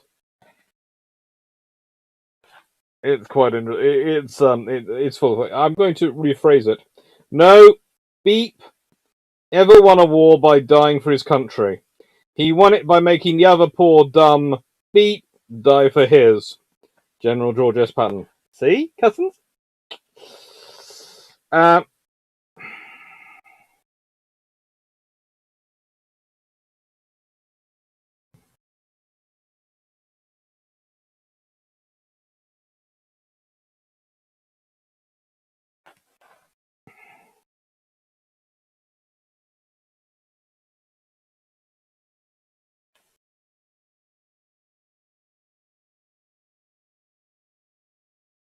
I can picture in my mind a world without war, a world without hate.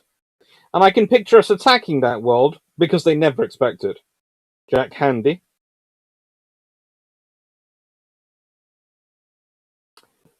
Dulce bellum inexpitis.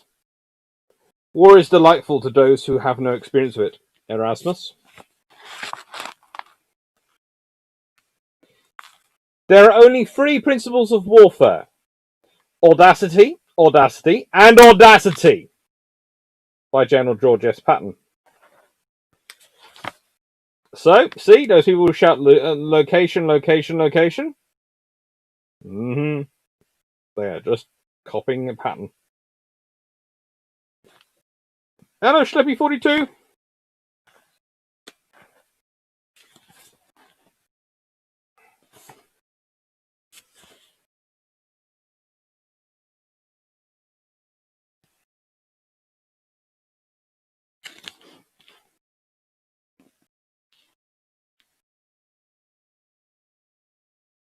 Battles are sometimes won by generals. Wars are nearly always won by sergeants and privates. F.E. Addock.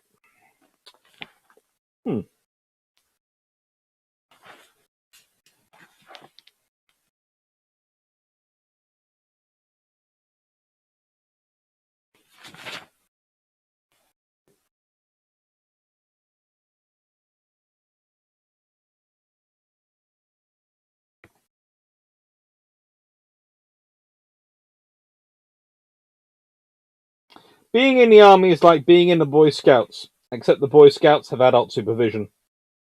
Blake Clark.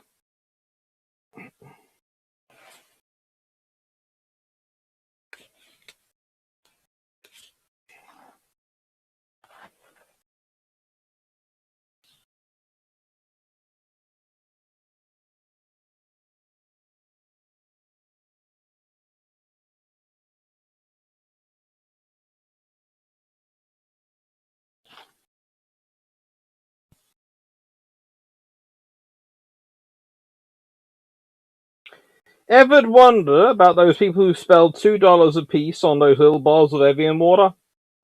Try spelling Evian backwards. George Carlin. It's a cool book. It really is. Let's see, we've got some questions coming.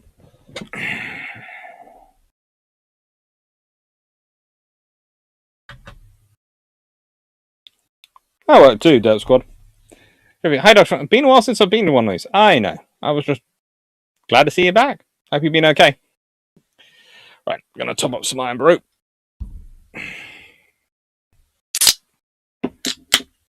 Don't worry. I don't just have cans. I do have a big bottle somewhere around here.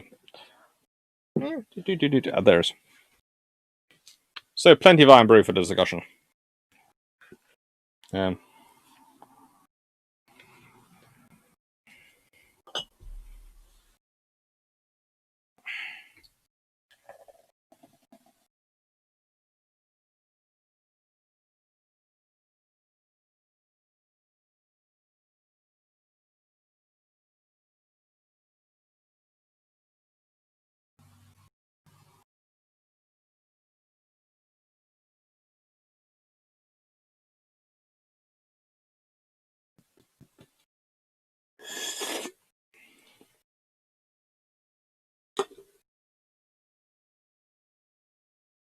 Avian Enterprise. If anyone wants more George Carlin, I suggest his book Napalm and Silly Putty.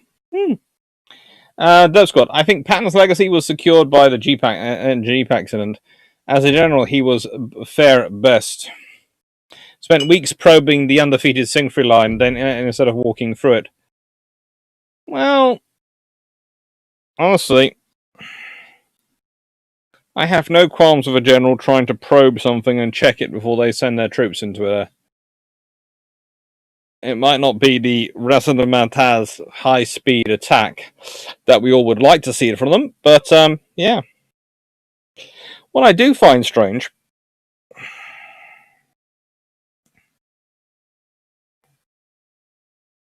is that we've had a Patton tank, we had an Abrams tank,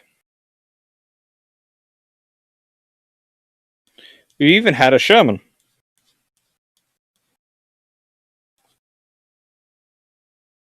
But to my knowledge, and correct me if I'm wrong,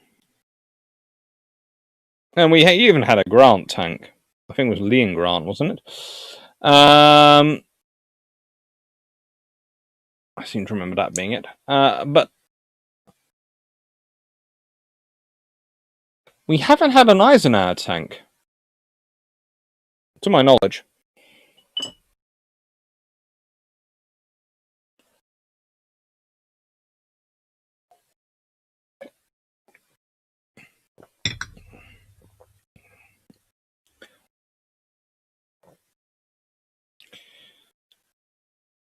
Sheppy 42. Patton was good, but he's also pretty lucky. I mean, leaving your flank to a few guys pretending to be a division is not really an act of genius.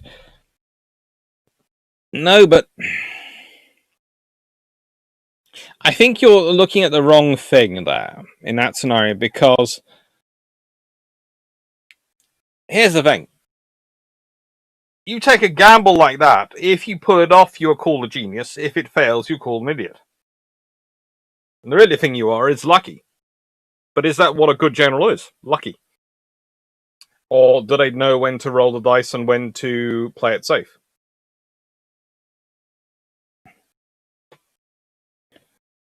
We had an Eisenhower carrier, that's like level of a tank. Well, yes, but you know. And if I remember correctly, has Grant had a carrier name for him?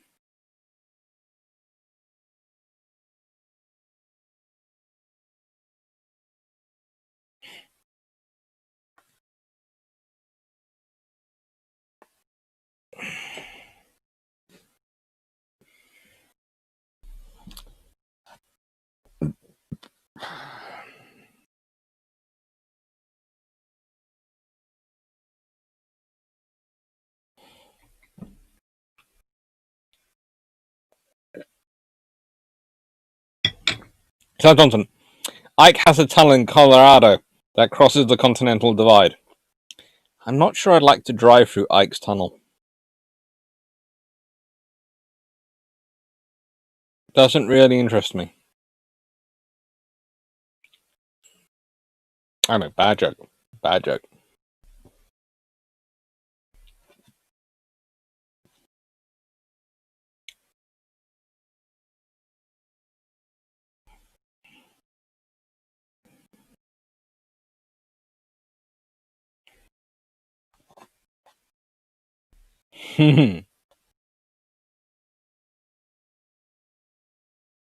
Right, let's see. Let's edit that, and let's go. We're at let's say 152. Oh, 152.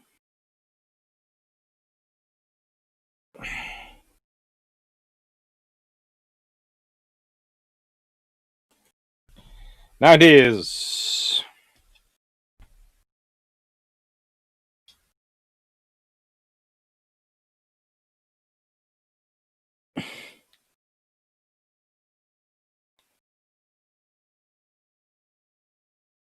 Jeremy, isn't Abrahams the only post-World War II general with a vehicle named after him?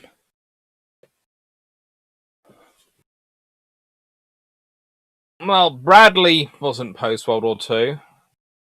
They haven't named the Humvee after anything.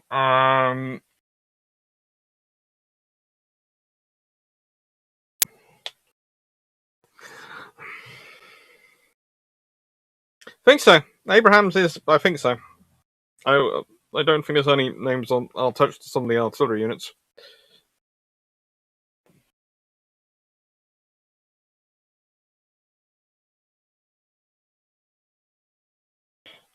Abataski, did Eisman actually command the battlefield? Not as a general, but I think he fought in World War One. I'm not so sure.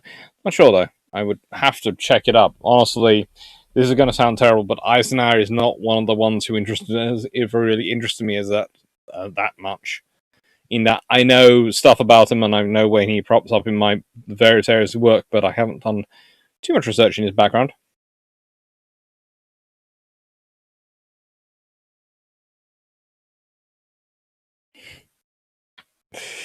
Neil Woodall. Alright, they're on our left, they're on our right, in front of us, they're behind us, they can't get away this time. Chesty pull USMC. It works. I was asking, M41 Mulker Bulldog was named after General Walker in Korea. Yes, but Walker had fought in World War II, hadn't he? So, you know.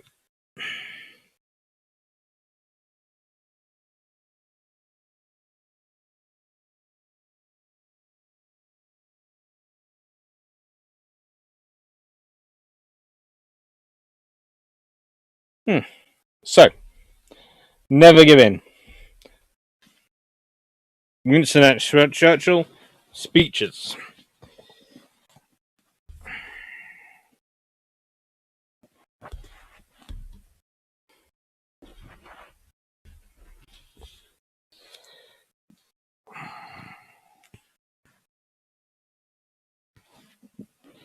I have a specific speech I like to use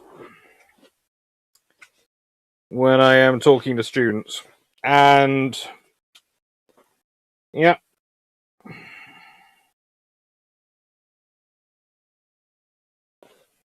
This is it.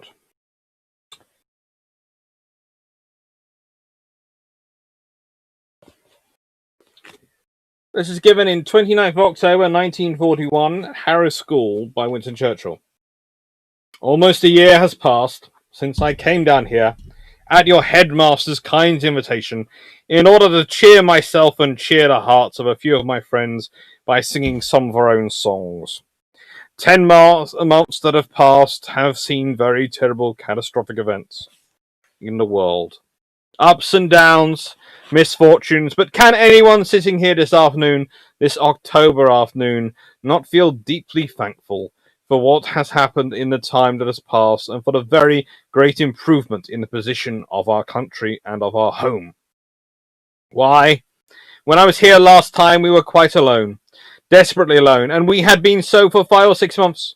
We are poorly armed, we are not so poorly armed today, but then we were very poorly armed.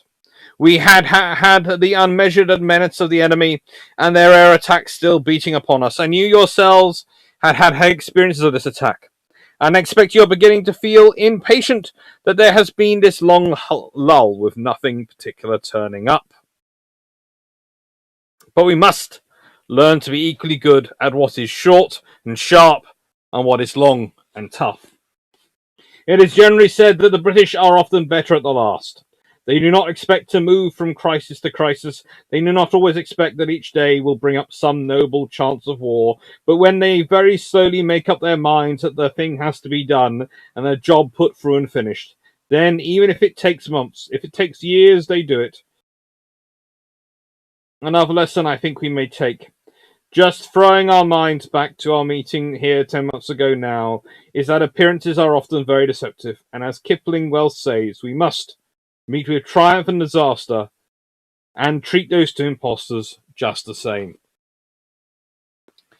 You cannot tell from appearances how things will go. Sometimes imagination makes things out far worse than they are. Yet without imagination, not much can be done. Those people who are imaginative see many more dangers than perhaps exist. Certainly many more than will happen. But then they must also pray to be given that extra courage to carry this far-reaching imagination. But for everyone, surely, what we have gone through in this period, I am addressing myself to the school, surely from this period of 10 months, this is the lesson. Never give in. Never give in. Never, never, never, in nothing, great or small, large or petty. Never give in, except to convictions of honour and good sense. Never yield to force. Never yield to the apparent overwhelming might of the enemy. We stood all alone a year ago, and to many countries it seemed that our account was closed. We were finished. All this tradition of ours, our songs, our school history, this part of the history of this country, were gone, finished, and liquidated. Very different is the mood today. Britain, other nations thought, had drawn a sponge across her slate, but instead our country stood in the gap. There was no flinching and no thought of giving in, and by what seemed almost a miracle to those outside these islands, though we ourselves never doubted it, we now find ourselves in a position where I say that we can be sure that we have only to preserve to conquer. You sang here a verse of a school song. You sang that extra verse written in my honour, which I was very greatly complimented by, and which you have repeated today. But there is one word in it I want to alter. I wanted to do so last year, but I do not venture to. It is the line, nor less we praise in darker days. I have obtained the headmaster's permission to alter darker to sterner, nor less we praise in sterner days. Do not let us speak of darker days. Let us speak rather of sterner days. These are not dark days. These are great days. The greatest of days our country has ever lived. And we must all thank God that we have been allowed, each of us according to our stations, to play a part in making these days memorable in the history of our race.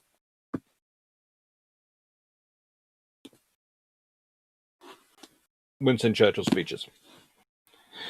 Never give in.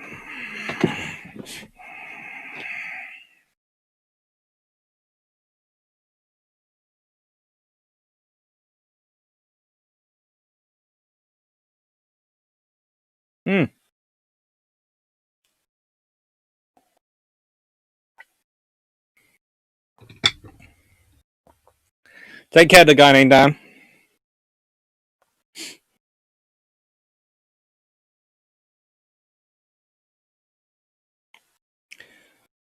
Gideon, I think Eisenhower was involved in a tank doctrine state exercise in Model 1. Just going off a hazy memory of a chieftain video. Not a wolf. Wasn't there a similar quote about not being surrounded? I can't remember it off the top of my head.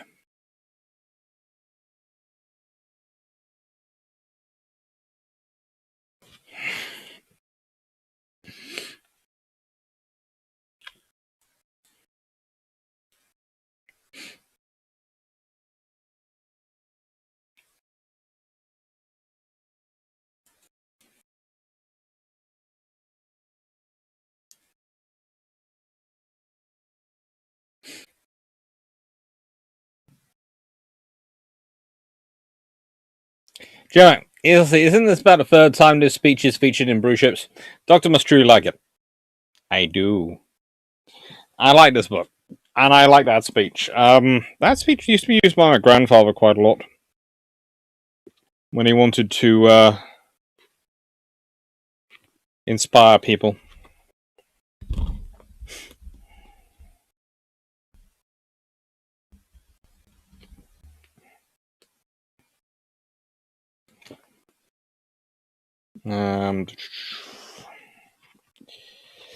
There is another speech in here which is pretty darn good, which I will quickly track down.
Here is where we come to the Navy, and after all, we have a Navy.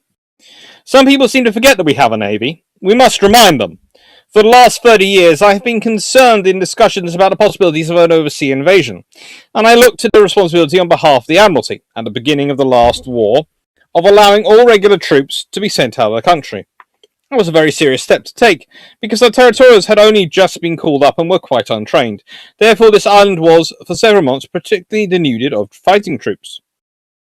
The Admiralty had confidence at the time in their ability to prevent a mass invasion, even though at the time the Germans had a magnificent battle fleet in the proportion of 10 to 16. Even though they were capable of fighting a general engagement every day and any day, whereas now they have only a couple of heavy ships worth speaking of, Scharnhorst and Gneisenau, we are also told that the Italian Navy is to come out and gain sea superiority in these waters. If they seriously intend it, I shall only say that we shall be delighted to offer Signor Mussolini a free and safeguarded passage through the Strait of Gibraltar, in order that he may play the part to which he aspires. There is a general curiosity in the British fleet to find out whether the Italians are up to the level they were at in the last war, or whether they have fallen off at all. Therefore, it seems to me that as far as seaborne invasion on a great scale is concerned, we are far more capable of meeting it today than we were at many periods in the last war, and during the early months of this war, before other troops were trained, and while the BEF had proceeded abroad. Now, the Navy have never pretended to be able to prevent raids by bodies of 5,000 or 10,000 men flung suddenly across and thrown ashore at several points on the coast some dark night or foggy morning.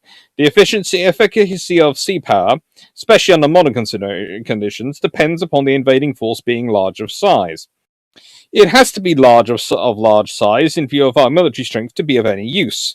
If it is of large size, then the Navy have something they can find and meet and, as it were, bite on.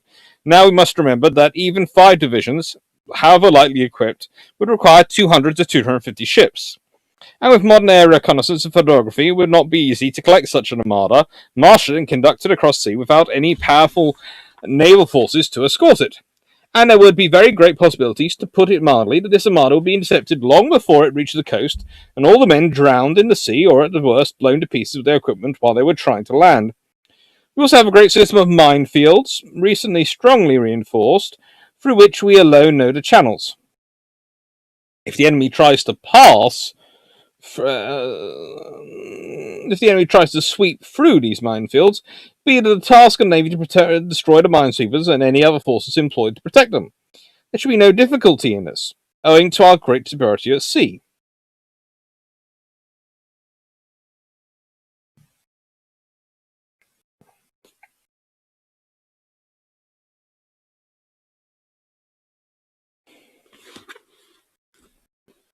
That's a good book. It is a good book.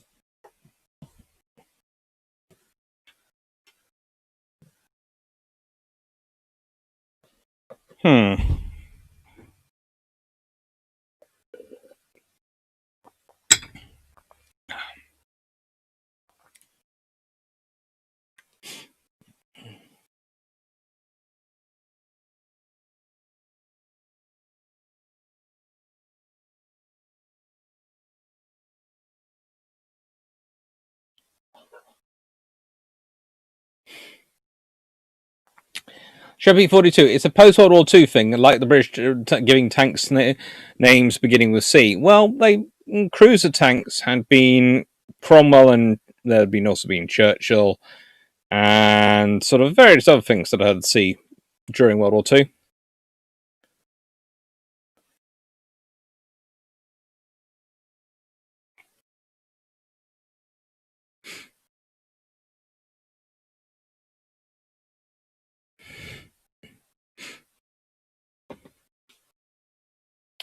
First the kangaroos are, now the wombats. And now the kangaroos are after, now the wombats. Canada run.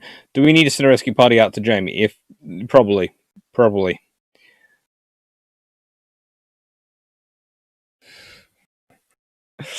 Vision. Laundry reporting ready for action. Still overcast and gloomy here in upstate New York.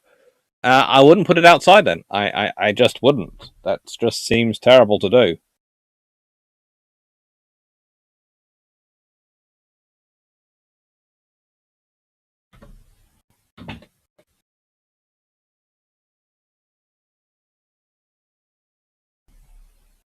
I'm not sure if we are going to get any fluffy research visits, research assistance visits today. Depends on the person who'll bring them up. Bring them up. It's theirs. So,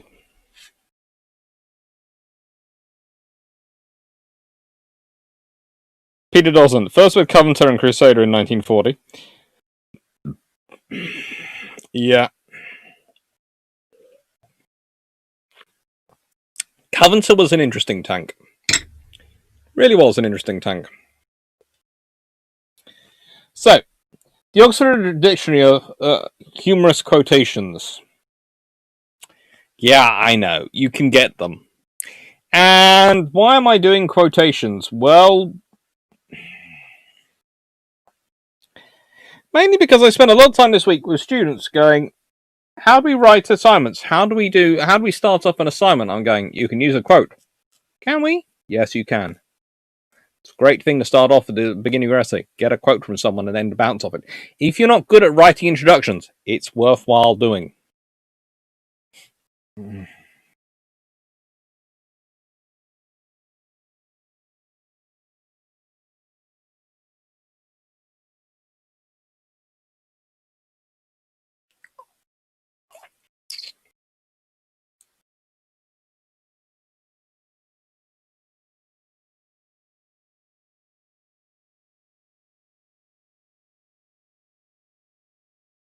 Well, yeah, the army didn't really forget they used Challenger. They just decided they were going to make a Challenger Mark II, which was actually a fairly different tank from the Challenger 1. They were basically doing the old funding trick. Yes, it's the same tank. Yes, we're just going to have to build new ones. It looks similar, doesn't it? Has a similar outside shape.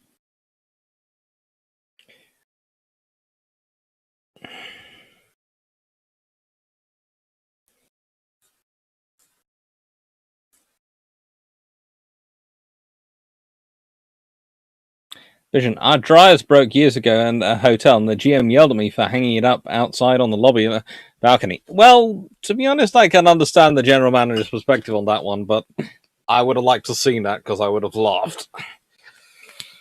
So, as you can see, this is well prepared with lots of various little notes stuck in. Mainly because this is one of my free copies. And this is the one with post-it notes stuck in for when I'm teaching.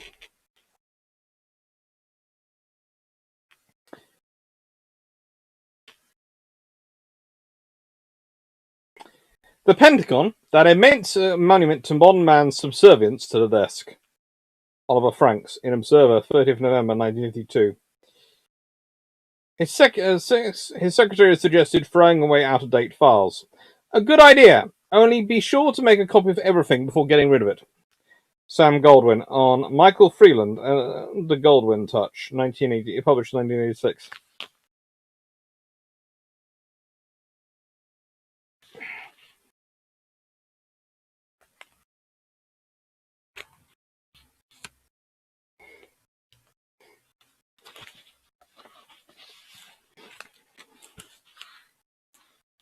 Mm-hmm.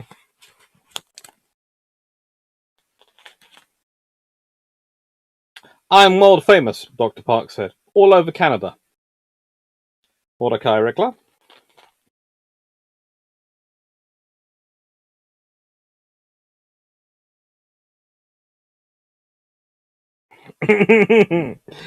Okay, there is a definition here of a Canadian which I can say, but will give warning it is slightly on the risque side. Definition of a Canadian: someone who knows how to make love in a canoe. This is by Pierre Berton, who lived 1920 to 2004, and this was writing in the Toronto Star, 22nd December 1973.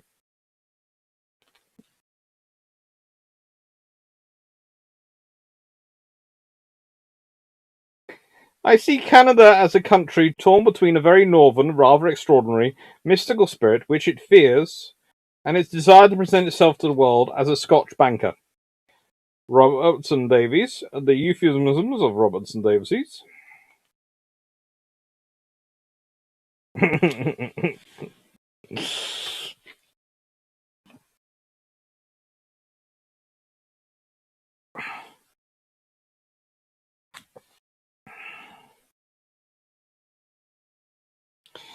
Do you know what? A friend of mine must have come by and watched. Reason I say this is because I got a text message from him. All praise the mighty Blackburn, Blackburn. Oh my God, it's spreading.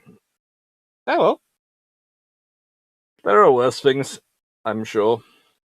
Just as I've said in this week's Bruships, if the Treasury, if a Treasury officer turns up, or someone from the National Centre turns up and says, "We hear you head a religion," I am claiming no knowledge of it, okay? None at all.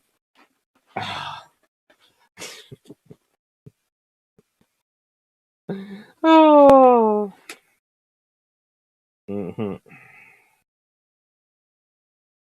Benjamin Disraeli, attributed to Disraeli in Mark Twain's autobiography in 1924, is this little statement: "There are three kinds of lies: lies, damn lies, and statistics."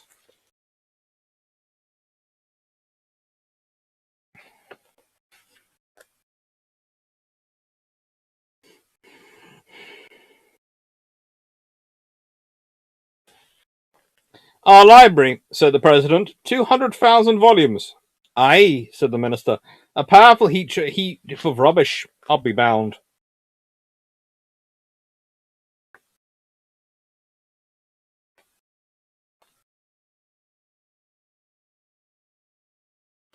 Jaren Thatcher, have you read Lords of the Lake on Naval War on Lake Ontario? Yes, I have, I think. I think it's the book I have. I think it's that one behind, which is sort of I can sort of see the top of poking up from behind the railway.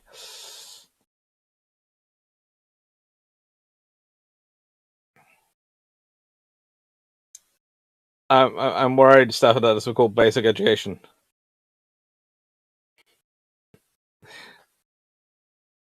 No, Lord, true words from Mr. Disraeli. There were lots of them from him.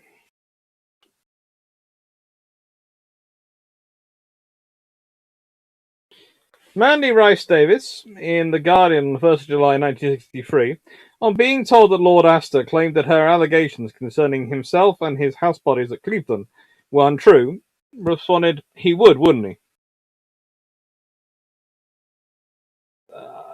Derp Squad, thank you. That's going on Ironborough. Or as I presume the Churchill Blackburn calls it, holy water.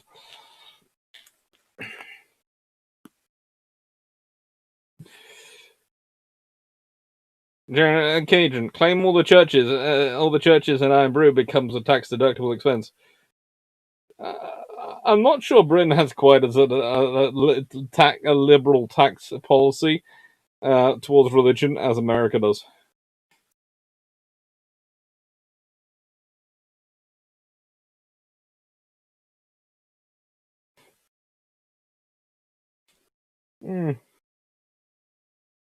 Vision, Disraeli didn't have to deal with modern polling. I have a feeling he'd have laughed at modern polling.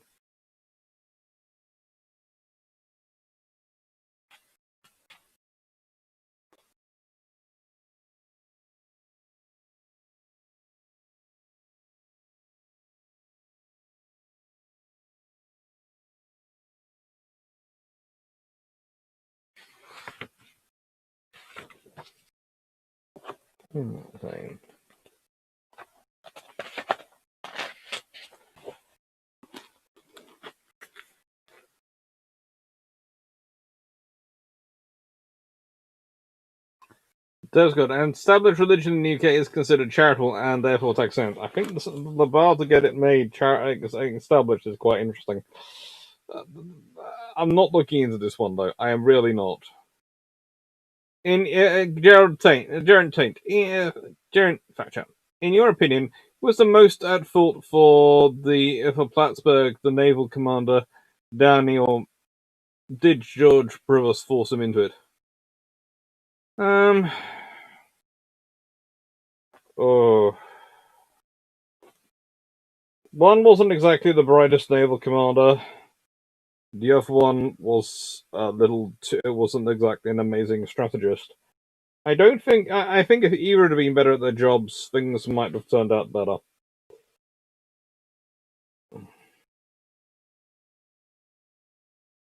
I'm up to my neck in the real world every day. Just you try doing your VAT return with a head full of goblins. Terry Pratchett in the Sunday Times on 27th of February 2000, Talking Heads.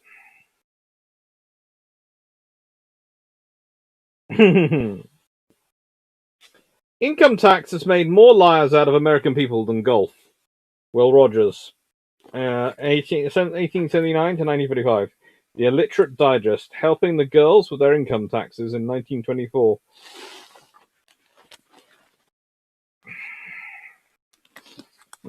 Let's go back to some of the beginning ones. Ooh, that was quite good.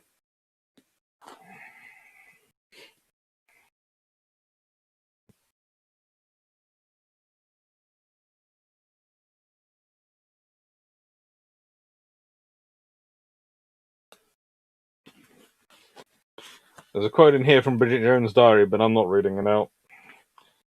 It would probably get me into trouble. Let's see. I say that with an earnest conviction.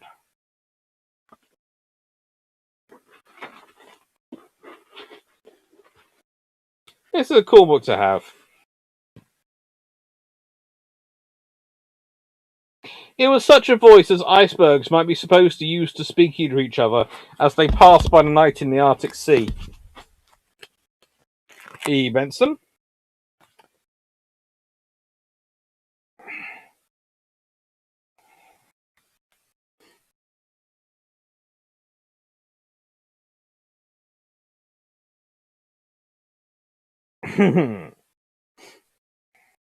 Then you should say what you mean, the March Hare went on. I do, Alice Hastings replied. At least I mean what I say. That's the same thing, you know. Not the same thing a bit, said the Hatter. Why, you might just as well say that I see what I eat. It's the same thing as I eat what I see. Lewis Carroll in Alice's Adventures in Wonderland. And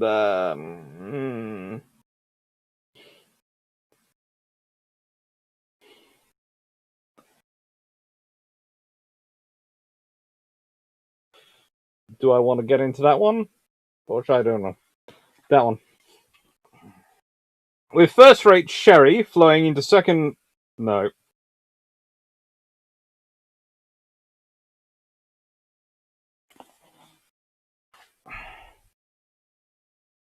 If you have nothing to say, or rather something extremely stupid and obvious, say it, but in a plonking tone of voice, i.e. roundly, but hollowly and dogmatically. He never knew what to say. If life was a party, he wasn't even in the kitchen. Terry Pratchett, Thief of Time.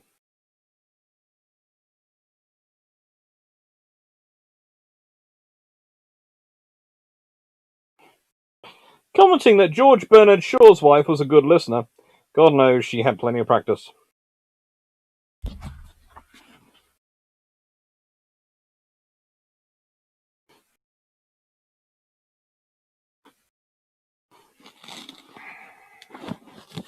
This is a fun book. It is. It's a lot of fun. It goes back up there as well. Hello, Jess P.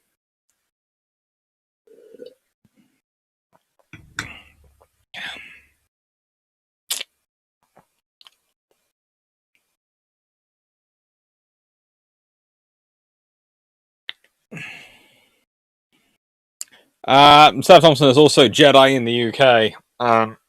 all sorts of other things. People who register themselves as Jedi. I do wonder about that one. Do you know what I think they said it was making love in a canoe.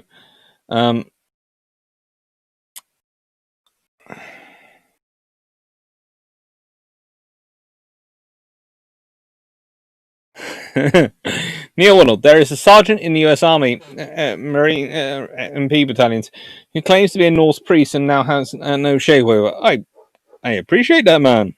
He's got a good idea, and I'm sure he's true to his religion.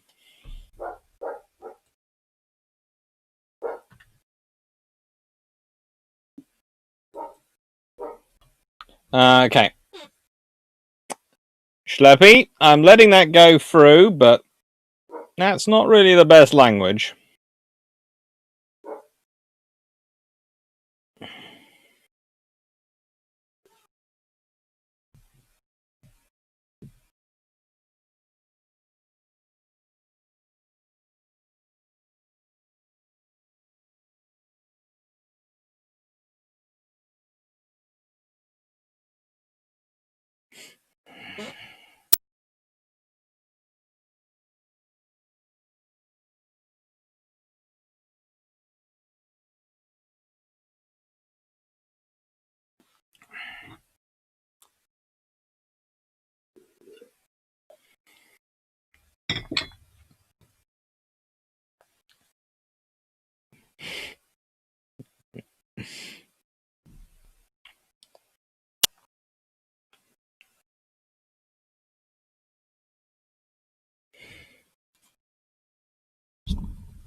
I do not know. There's all sorts of standard silliness going on.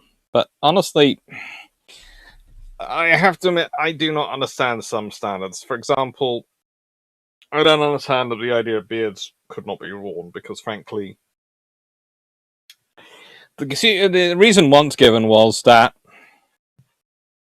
you had to have beards. You couldn't have beards because it would affect the ability to get a perfect seal with a gas mask.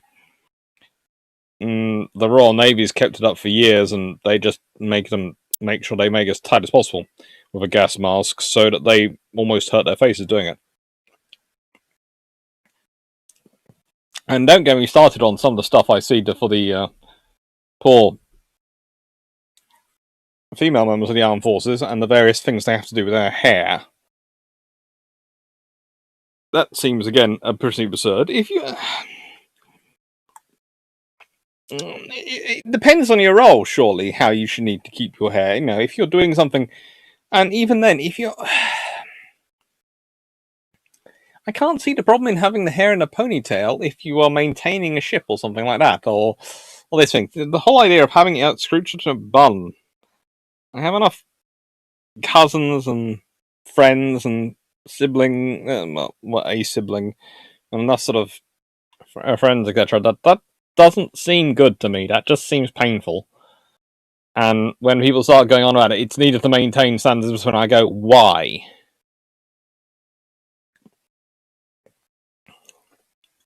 Does it really maintain standards of discipline, or is this something you have kept from when women were first allowed in World War One?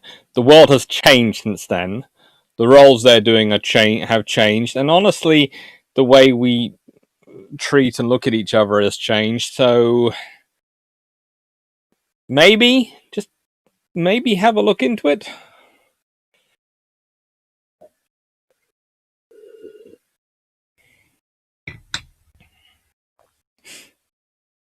Gentlemen, we have our standard silliness, but also keep it lively while waiting for you to, while learning from you and pick your brain for information about naval history. I know. Joe, weren't Sikhs using Vaseline for a gas mask seal? I'm not sure. I do remember hearing something about it, but I'm not sure. There's actually rules in the Royal Navy for how you can grow your beard. For example, I know from people involved in it, you are given a month to, or I think it's 8 weeks actually now, to grow a beard. And if it's considered a proper beard, you're allowed to keep it. If it's not, you have to shave it off. So basically, if you can only grow some scraggly wisps, you'll be told you have to shave it. If you can grow a proper beard, you're allowed to keep it. So basically, me and Drac would be okay. We'd be allowed to keep our beards.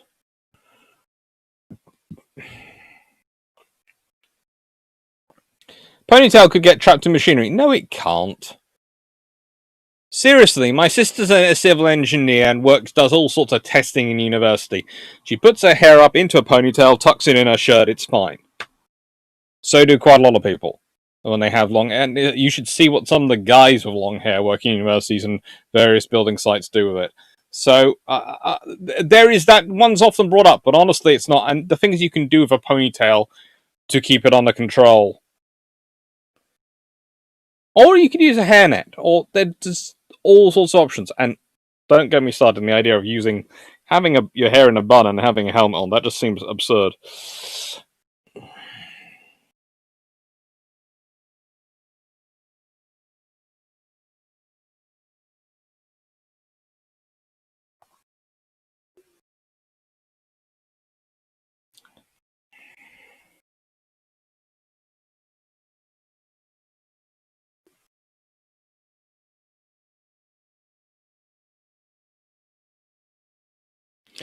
Bichon, US military is upgrading hair grooming standards to accommodate African American women. Also, some minorities like Sikhs. Well, it's about time. The British have been there for a few years now.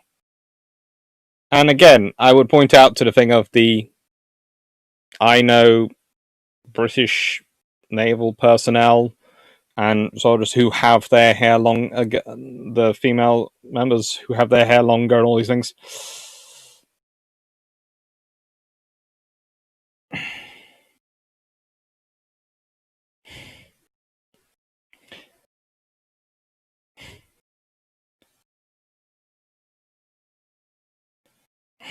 Paul Johnson, is that just the women they get 8 weeks or men 4? No, I think the women and the men get 8 weeks. I'm not sure. I don't think the women get options for growing a beard. I'm not sure if those standards have been added in yet.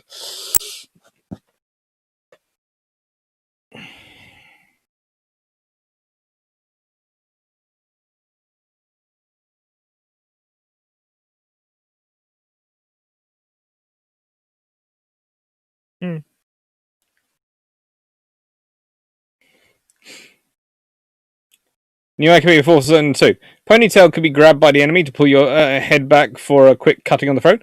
Let's be honest, if the enemy is close enough to you to actually start doing that, your problem is probably not your ponytail in modern conflict. And also, and this is a historian speaking about this. There are lots of people who say, learn what you do is you pull that and then you cut. No, you do that for starters. As less blood, there'll be less blood going around, and that you don't really want blood spewing all over the place in reality. There, all sorts of things, but yeah. Pulling someone's ponytail, I can. If the hair's in a bun, I can grab the bun. Honestly, if I'm close enough, I can grab a ponytail. I'm close enough, I can grab a bun. You know, you'd have to have hair as short as I currently am managing to maintain it to stop that being able to be used as a grip. And even then, there is a bit probably up here that it could be used.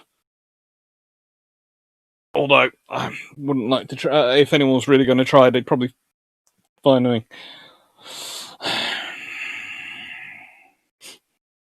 Not Wolf. One of those cases where traditions are more important than practicality or standards level.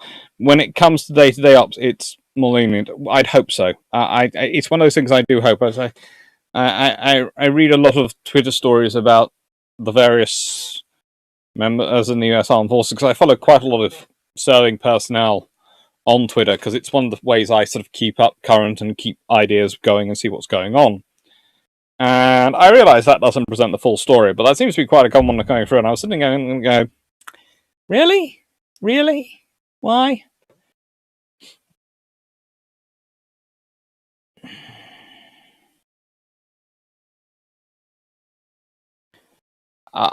Stafford Thompson, I'm going to leave your comment about Jag alone, but yeah, that was a good program.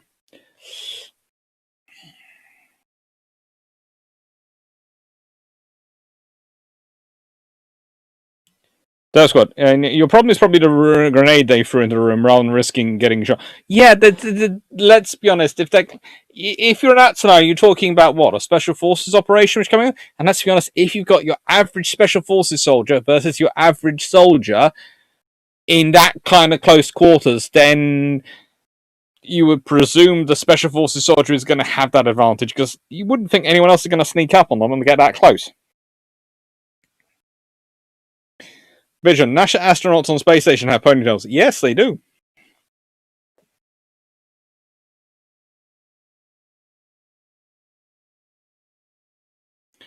The Carmen. By that point, I'm sorry, you're done. At the end of the day, your combat air support failed, your missiles failed, your gun failed, your close and weapon system failed to eliminate your boarding forces. Yeah, that's just so many problems.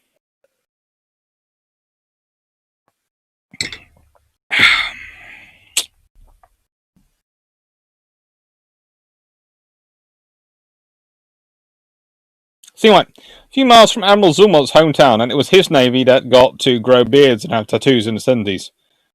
Sensible. That's good. You presume that the special soldier wouldn't allow the standard soldier to know they were about to be killed. No. And let's be honest, if you're grabbing someone's hair, you're kind of revealing it's going to happen. And also, you're using that to talk. And here's the other trick. And this is just from one of my cousins who happens to be in in Glasgow police and does often have some that had extensions in for a wedding. She was going to over the weekend, doing her shift before it. The perpetrator decided to pull on the extensions. The extensions came off in his hands, and all he got was a very annoyed police lady with a baton, pepper spray, and I am absolutely sure nothing more than that happened, as it was it was very quickly, apparently.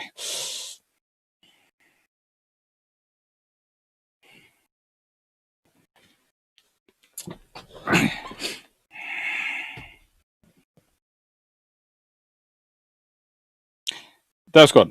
I was saying the adage, if you're in a fair fight, you're doing it wrong. Yes! Agreed. 0236.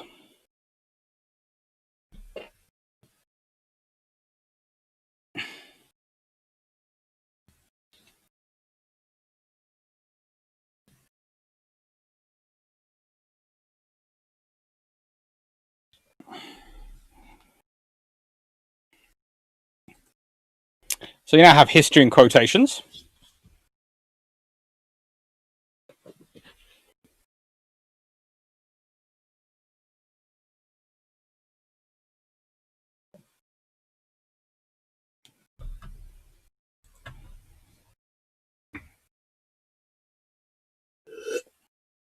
When was the last time a warship was successfully cut out? There are some interesting operations in World War II. I'm not sure if you call them cutting out those.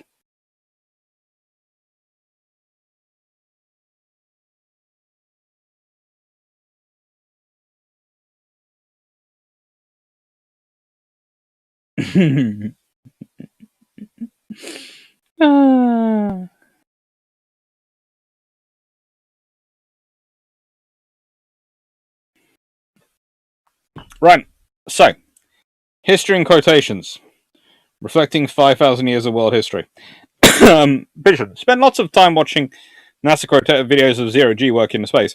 Women have ponytails and burns. I'm fairly sure the ones who are in the service personnel will have the buns, and the ones who are scientists up there, technically civilians, will be the ones with the ponytails.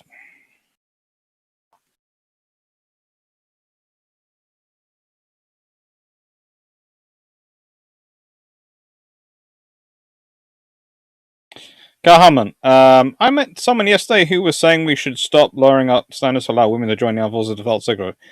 Really? Honestly, in my experience, they've sort of heightened the standards and made it more competitive.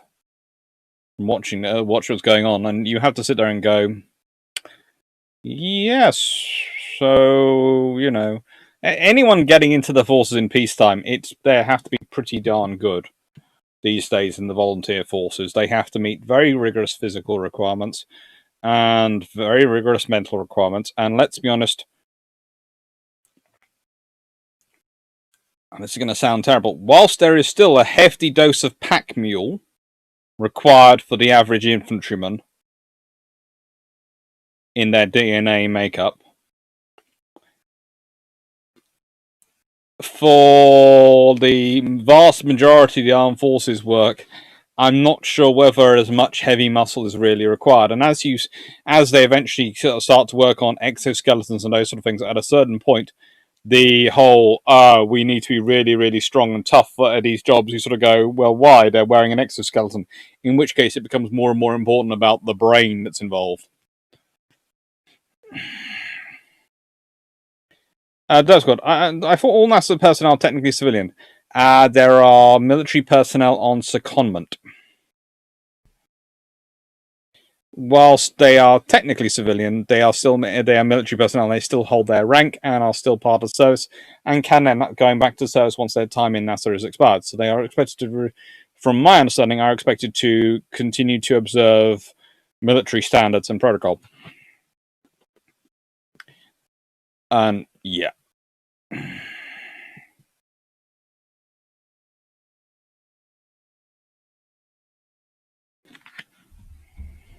So, history in quotations. This is kind of an interesting book because it's produced by M.J. Cohen and John Major, with forward by Simon Schaffer. And it's kind of an interesting one because, let's be honest, they've got lots of contributors, lots of interesting random people who suggested quotes.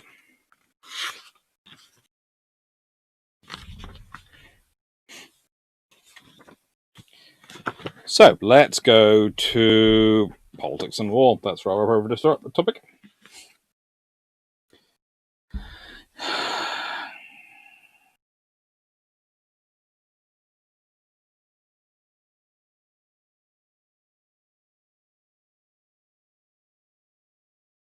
Mercenary auxiliary troops are both useless and dangerous. If any prince bases his state upon mercenaries, he will never succeed in making it stable or secure, a point which should require little emphasis, since the present ruin of Italy is the result of having for many years now put her trust in mercenary armies, to the point where they have led her into slavery and ignominy. Niccolo Machiavelli, the Prince.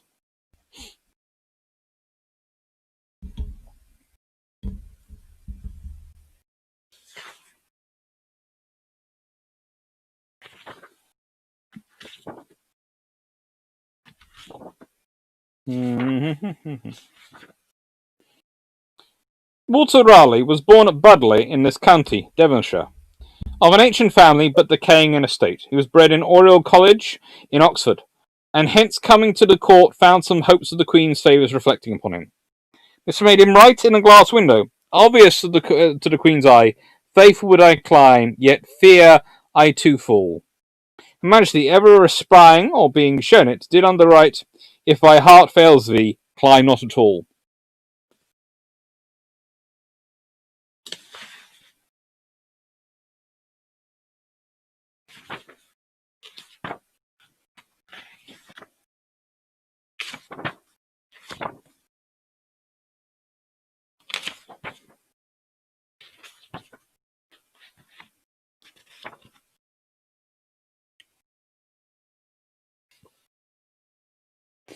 Cromwell makes haste to the House, where he sat down and heard the debate for some time. Then, suddenly standing up, he made a speech, wherein he loaded the Parliament with the vilest reproaches, charging them not to have a heart to do anything for the public good, and accusing them of intention to perpetuate themselves in power. Then he steps into the midst of the House, where, continuing his distracted language, he said, "Come, come! I'll put an end to your prating." Then, walking up and down the House like a madman and kicking the ground with his feet, he cried out, "You are no Parliament! I say that you are no Parliament! I will put an end to your sitting. Call them in! Call them in!" Whereupon the sergeant attending the Parliament opened the doors, and Lieutenant Wolsey, with 2 files of musketeers, entered the House. Then Cromwell commanded the mace be taken away, saying, "What shall we do with this bauble? Here, take it away."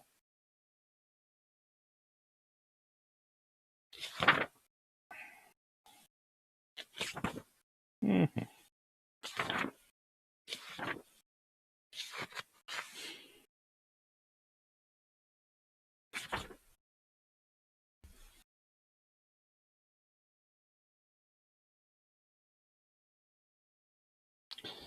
I had scarcely 40 men under my command and about 10 or a dozen Indians. Nevertheless, we attained a most signal victory. We had but one man killed, 2 or 3 wounded, and a great many more within an inch of being shot. I fortunately escaped without a wound, though the right wing where I stood was exposed to and received all the enemy's fire, and was the part where the man was killed and the rest wounded.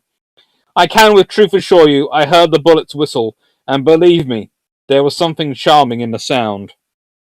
Major George Washington to John Augustine Washington, 31st of May, 1754, writings.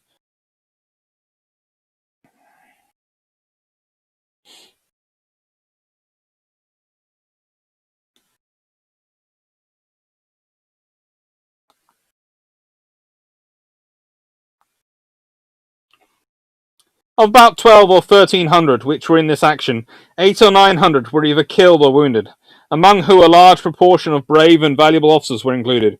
The following consequence of opposing compact bodies to the sparse manner of Indian fighting in woods, which had in a manner been predicted, was now so clearly verified that from henceforward another mode obtained in all future operations. George Washington describing Braddock's massacre, 9th of July, 1755.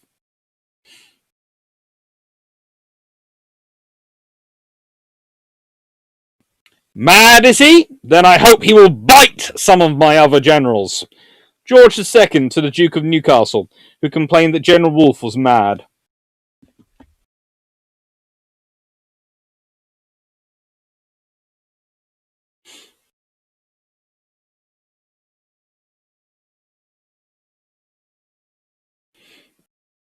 Mm-hmm.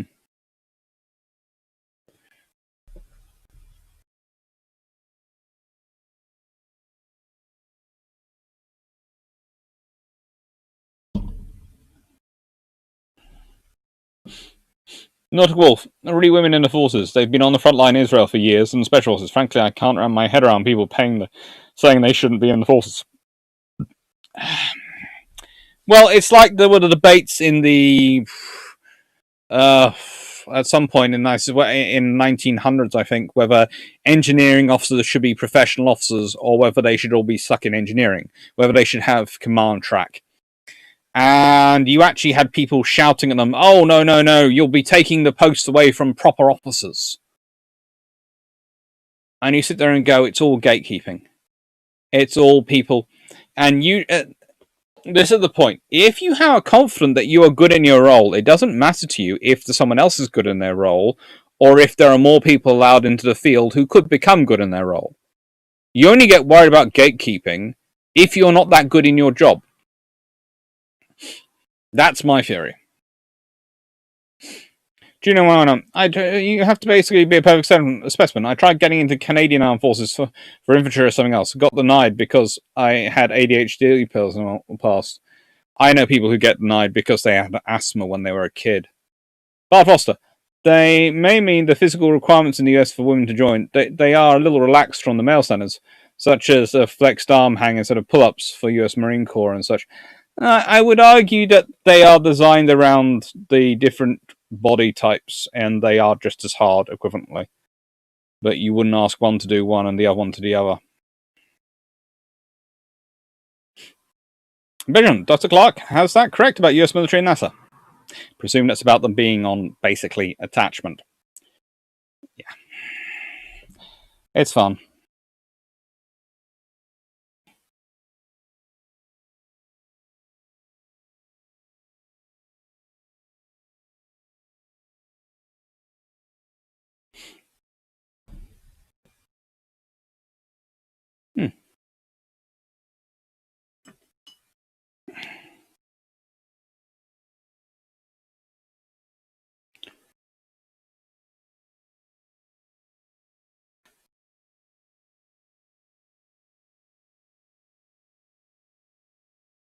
We have to point out that the French Foreign Legion would not qualify as a merc unit by Machiavelli's standards. No, neither would the Swiss Guard. Carl Harmon, is Julian Thompson also an author? Yes, I've got tons of his books.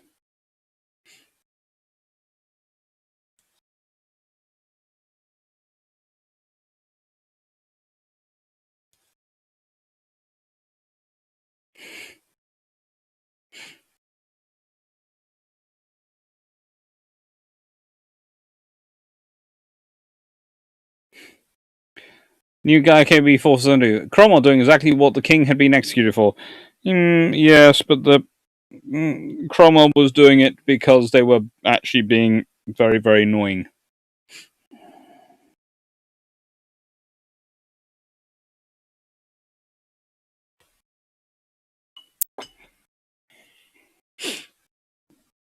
And as Bishop points out, Cromwell had a loyal army, and a large one.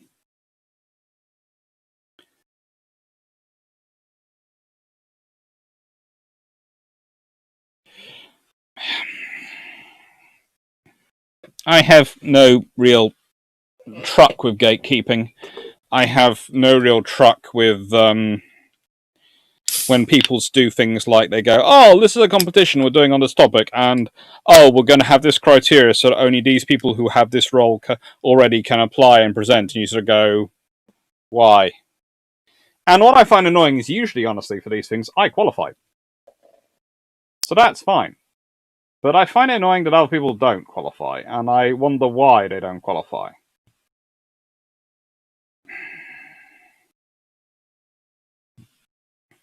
Admittedly, there have been times where I've sort of... I'm also, again, I'm not... It's going to sound strange, because I support people. I don't want any gatekeeping, and I just think the best person who's there should be there. And I had a real question at one point with some of the panels I was putting together. Me and my girlfriend putting together for our conference, because there was a big point at the time going forward, and it still is, about there being the fact that you have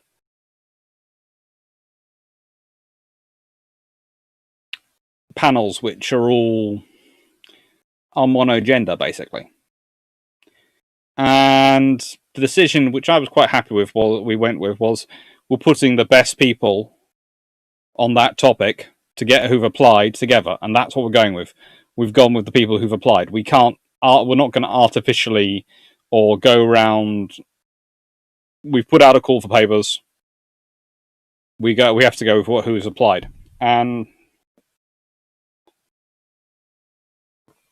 we still had a fair number of mixed panels, naturally. So it was good. Steppy 42. The reason for gatekeeping is an irrational fear of change, though. But we've always done it in this way mentality. Oh, that always comes up.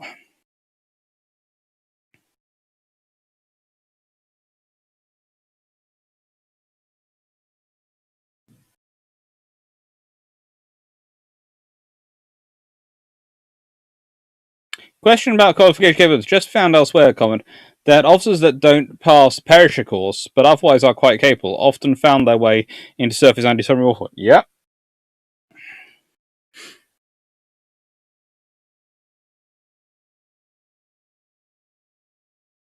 Can you do a podcast with Michael Clapp, Gene Thompson, and Steve George, the F-35 guy, on the thing at the same time? I'm not sure if that would ever finish. That would be a very, very long... And Carmen, can you let me know if Julian Thompson is an author, as I missed it? Yes, he did. He is an author, very much so. He writes a lot of history books.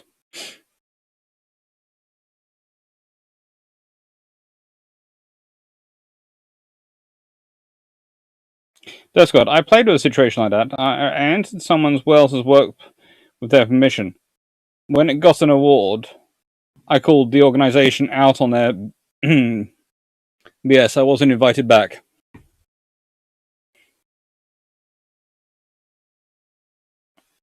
With their permission. Well, A, Oh, I would say name and shame the organisation. That's what I tend to do when I come up against them. My other thing is I have great fun on Twitter sometimes when people go. The reason I have my doctor on my Twitter account, I never used to bother, and one of my colleagues got a PhD after years. She spent about 6 years trying to get it, do it part time and various things, and it's really quite a big thing, a big achievement, and for her was really important. She was sort of the first one in her family who'd got a PhD, whereas my sister got hers before me, so I can never really claim that and all those things. And she changed her Twitter title to Doctor, and she got a huge amount of stick. And I thought, right, I'll change mine and add my title in and see how people treat me. And all I got was a load of congratulations. And I actually, some of the people who'd given her stick for it were congratulating me, so I basically went back to them and went, excuse me.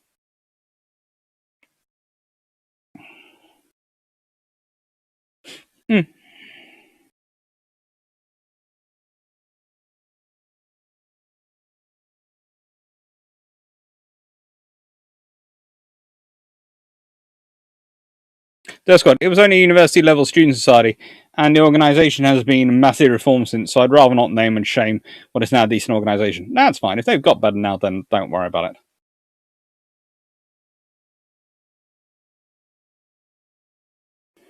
Vision. Charles versus Parliament. The fight was over both religion and money. King taxing without Parliament. Cromwell was upset that the Long Parliament had not stood for election for years. New one came after.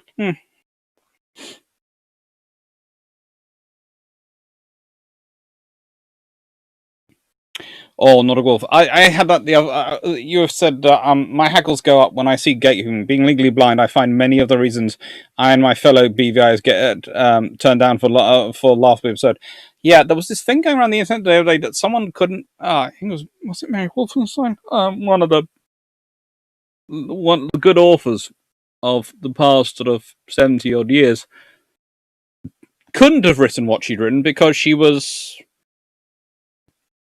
blind and deaf, I think. I was sitting there going,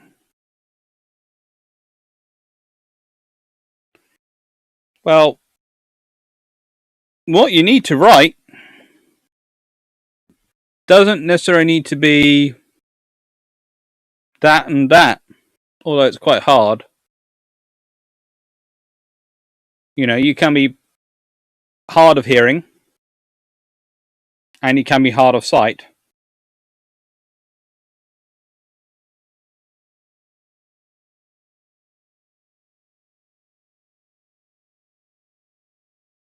And you can still have braille, you can still have all sorts of things which allow you to experience world. So it's just no. Yeah, it's just no.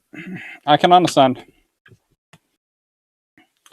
why some people might suggest that, but they're off on the wrong trolley. They really are. Is there a 20th century Englishman more quotable than Churchill?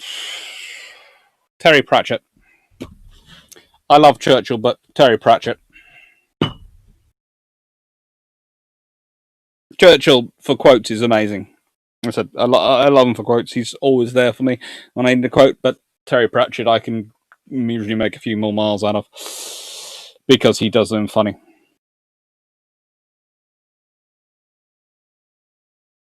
That's good. I've seen blind and deaf people write. They usually have a scribe, but the words are those that offer. Yeah.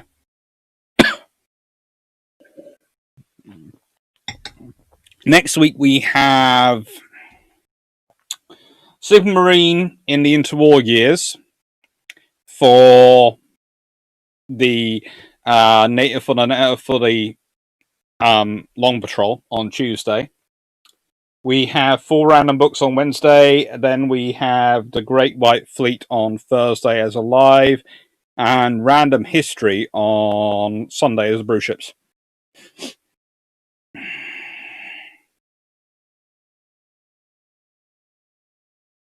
Rapid Roseback, didn't you work Peter Pratchett into your thesis? I did.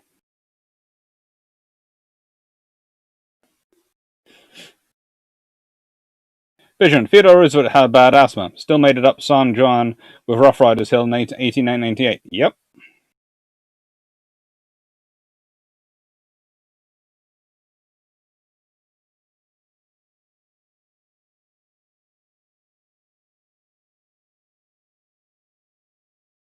So, Thompson, how'd it go?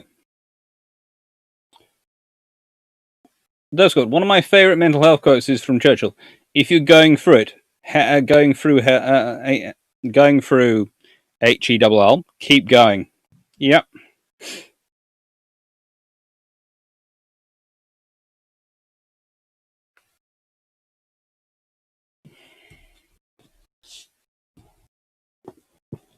Right then. So, last book on this one. And then we're just into normal chat section.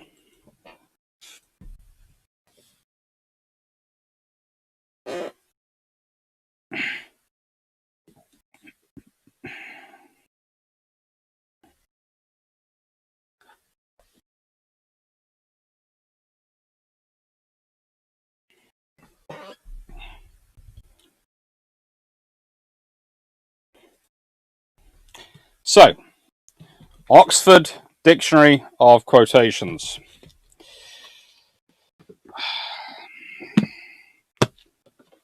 This is one of those books which actually does come with a CD, but it's not stored in the book. If I remember correctly, it's over there or somewhere. It does have these rather cool things instead of bookmarks. Well, sort of provide us bookmarks, which some books do still have, but some don't. And it has two, one in blue, one in yellow. I, unsurprisingly, have this page open, which takes me to this. The distinction between the past, present, and future is only an illusion, however persistent. Letter to Michelangelo Besso, 21st of March, 1955, by Albert Einstein. One must divide one's time between politics and equations, but our equations are much more important to me. C.P. Snow, Einstein in M. Goldsmith.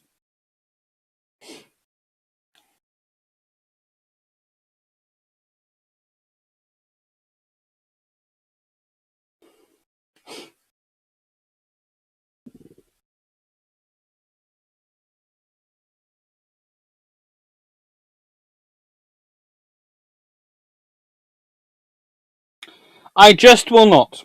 I refuse to get into the gutter with that guy, explaining why he did not try and restrain Senator McCarthy. In 1953, an American National Biography, online edition, Joseph McCarthy, Dwight D. Eisenhower.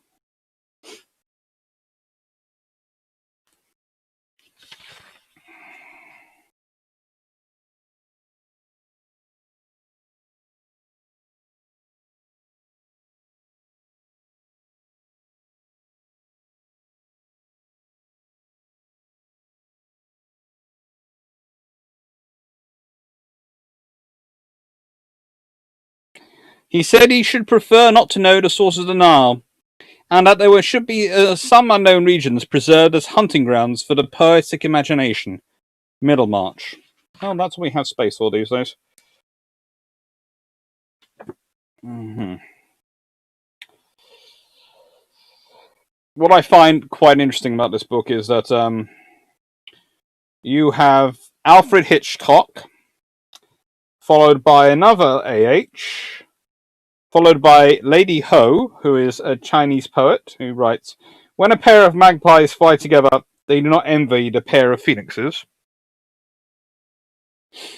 And Thomas Hobbes on the same page with Damien Hirst.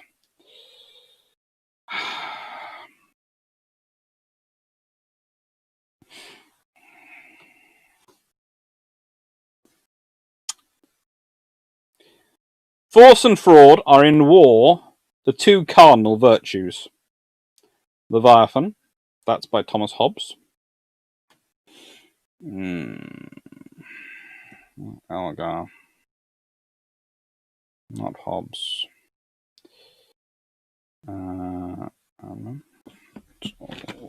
What's his name? There's some good quotes in here, but I'm trying to remember the name of the gentleman who did them.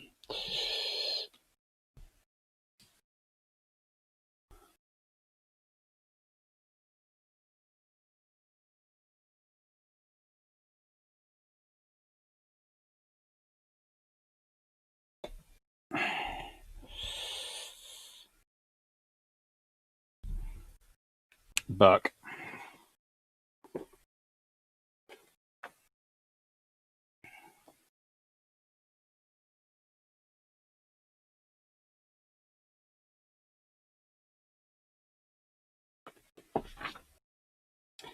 Now, I have to say, you can tell when you've made it when in the Oxford History Book of Quotations you provide not just one page, not just all the way down here,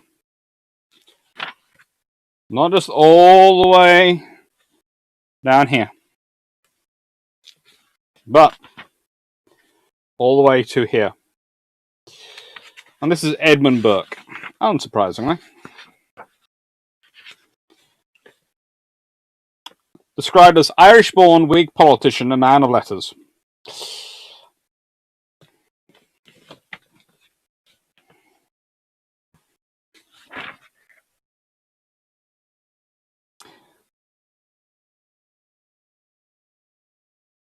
He that wrestles with us strengthens our nerves and sharpens our skill. Our antagonist is our helper. Reflections on the Revolution in France, 1790.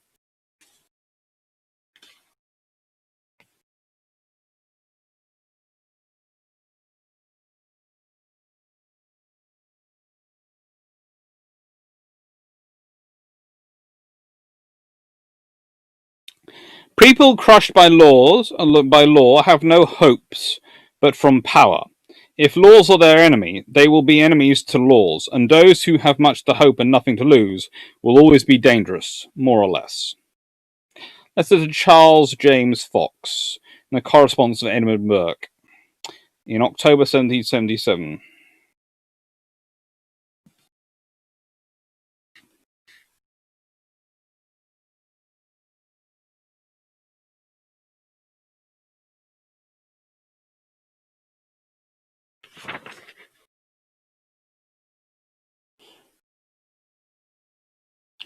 Those who carry on great public schemes must be proof against the most fatiguing delays, the most mortifying disappointments, and the most shocking insults, and worst of all, the presumptuous judgments of the ignorant upon their designs. 1887.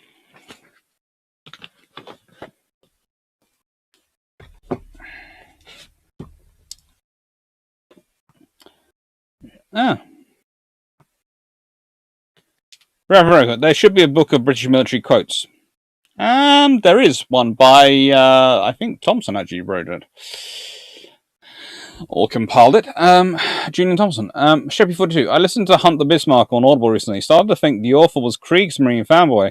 Around the time in Cool Book, the most powerful ship in the world, and the Prince of Wales old. Oh, God. You get that. Or is it? Henderson quote puts out? None.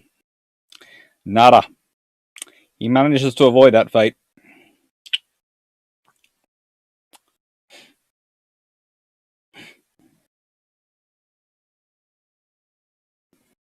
Sheppy 42. You hope that a published naval history will not do that kind of stuff, but drama sells.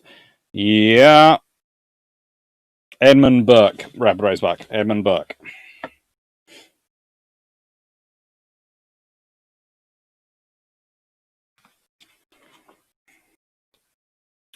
As we all know. Ooh.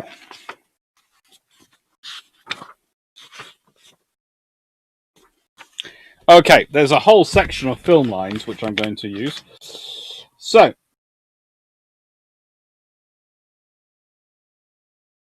cancel the kitchen scraps for lepers and orphans. No more merciful beheadings, and call off Christmas. Robin Hood, Prince of Thieves.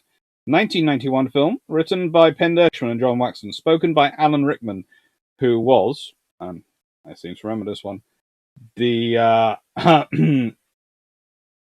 sheriff, unsurprisingly.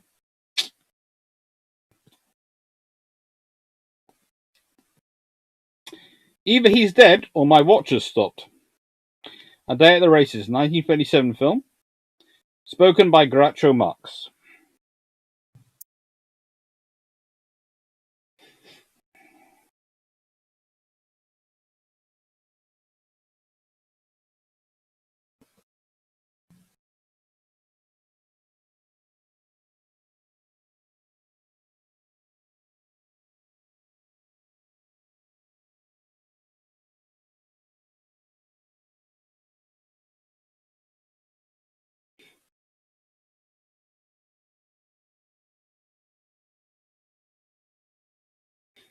In Italy, for 30 years, under the Borgias, they had warfare, terror, murder, bloodshed.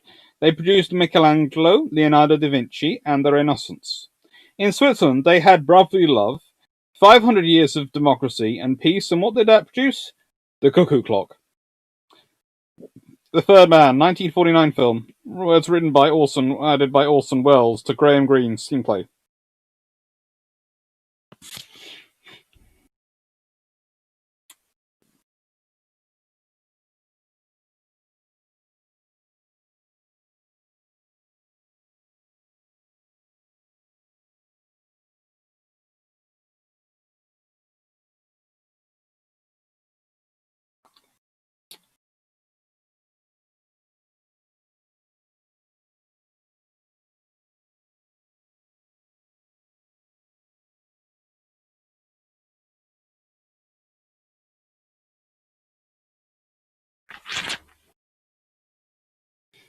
John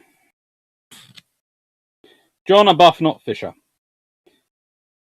Best scale for experiment is 12 inches to a foot. Memories, 1999 and 1919.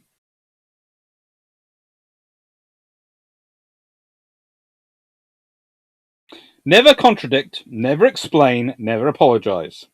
Letter to the Times, 5th September, 1919.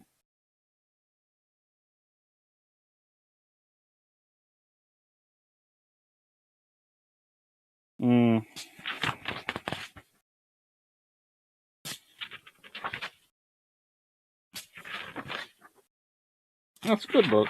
It's got lots of interesting stuff in it.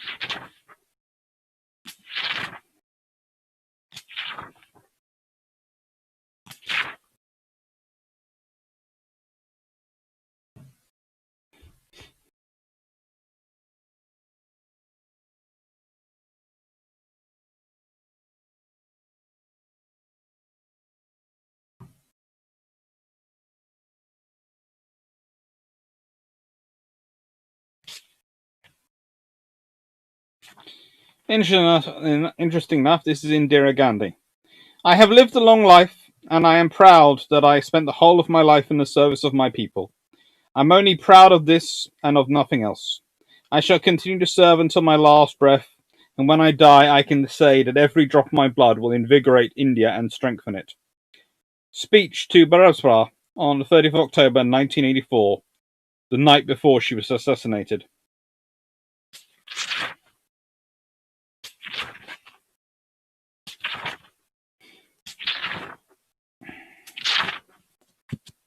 Nope, not him. I'm gonna hustle. Nope. Ooh, no, nope. Ooh.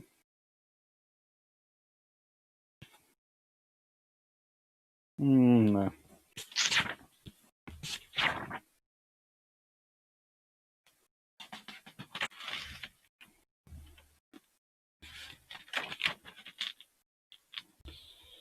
Samuel Johnson. Let's see, what's he got in that's interesting? How small of all that human hearts endure, that parts which laws or kings can cause or cure.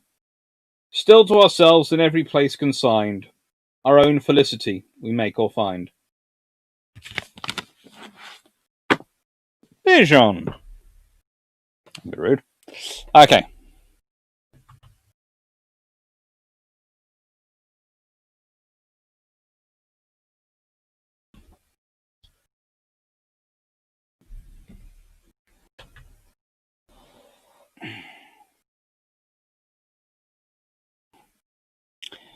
Let's see. Do you think modern communication has dulled communication skills? To paraphrase Nicolas Cage in National Treasure, people don't talk like that anymore. They certainly don't write the letters like they used to.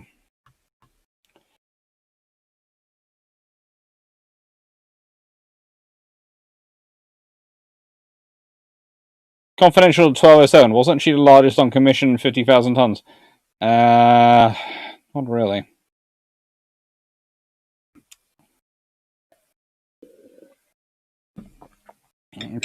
As Sleppy said, there's Yamato. Yamato.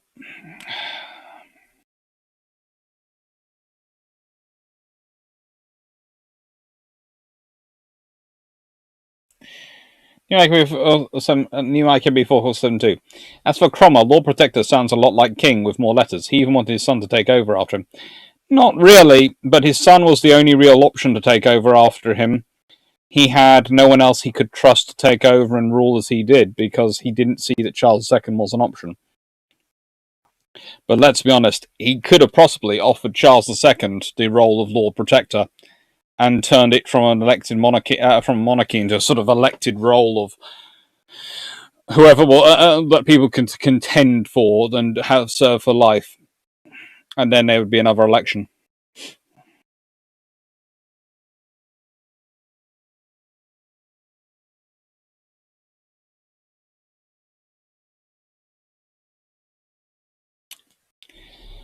Paul Johnson, British understatement. Brigadier Tom Brody to General Robert Sewell. Things are a bit sticky. Yes, there's always the classic response from the Korean War when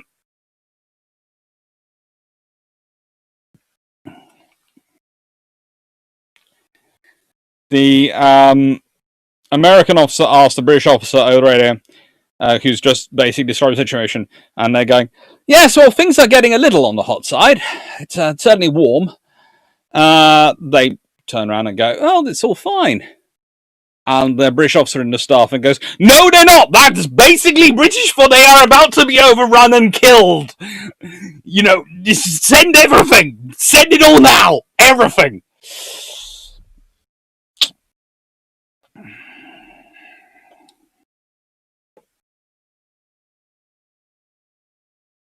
Mm.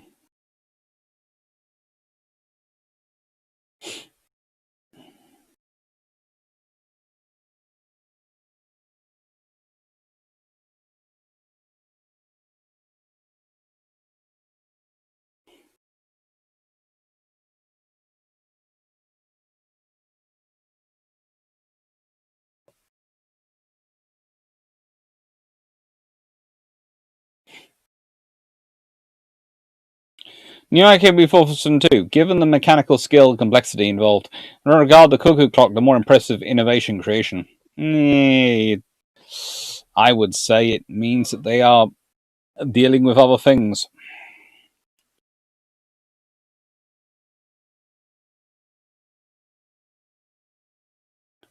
Susan, may I have a request? Would you happen to have Gunga Din by Kipling? Be willing to give it a read.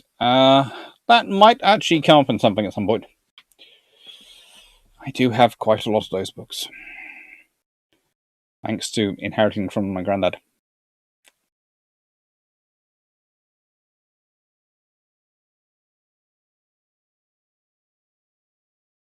Mm-hmm.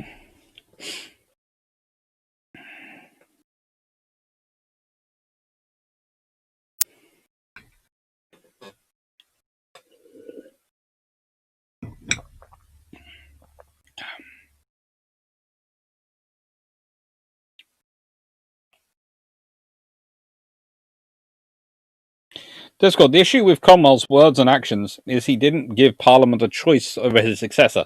Cromwell, for all this talk of parliamentary power, wanted to be king. I'd say, actually, he didn't want to be king at the beginning. I would say after especially the Long Parliament and various other parliamentary actions, he starts to come around to the idea you need a king to balance Parliament at that time.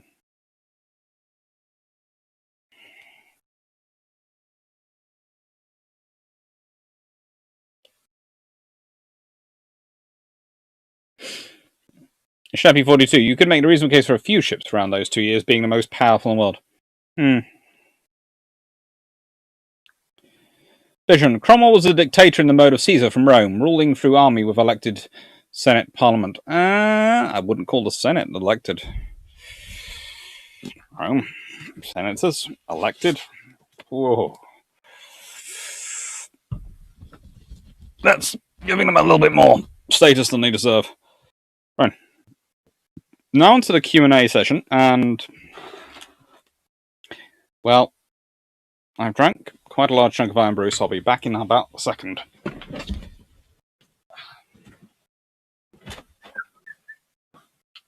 Where did that come from?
That's it.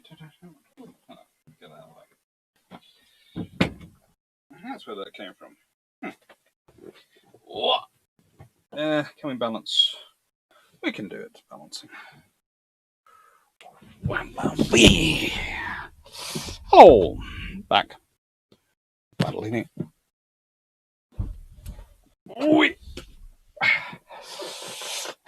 And there we go. Oh, that's getting quite a tall tower behind the laptop.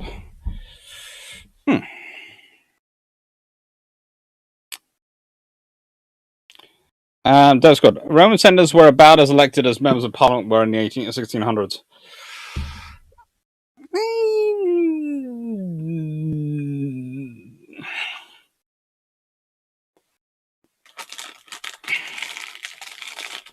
I don't think I said either were really particularly elected, but I'd say Roman ones were even less likely to be.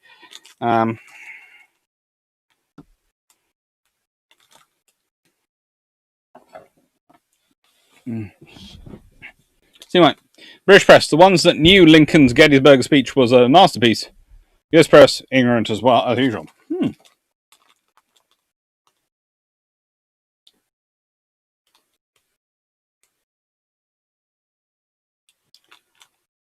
Sure, Mac. Cromwell seems to have fallen into the dictator role because he couldn't trust anyone else.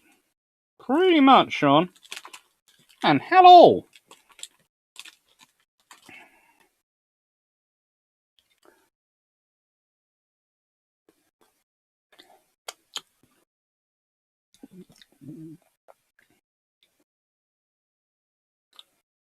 Raisback. Did a question for General? Watch the documentary. Need clarification. Did Prince Philip and Queen Mother love each other? No. Look. First thing you always have to remember about the royal family is it's kind of like a form of celebrity. Just even more so. People love to pretend to be in their gossip and know. And so you make one slip up, you say one thing in frustration about someone else in the family. You can guarantee A, it will leak. And it will be turned into a huge thing.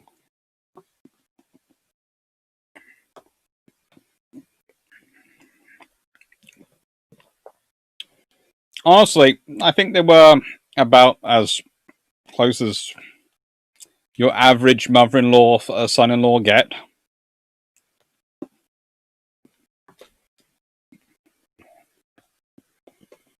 Oh.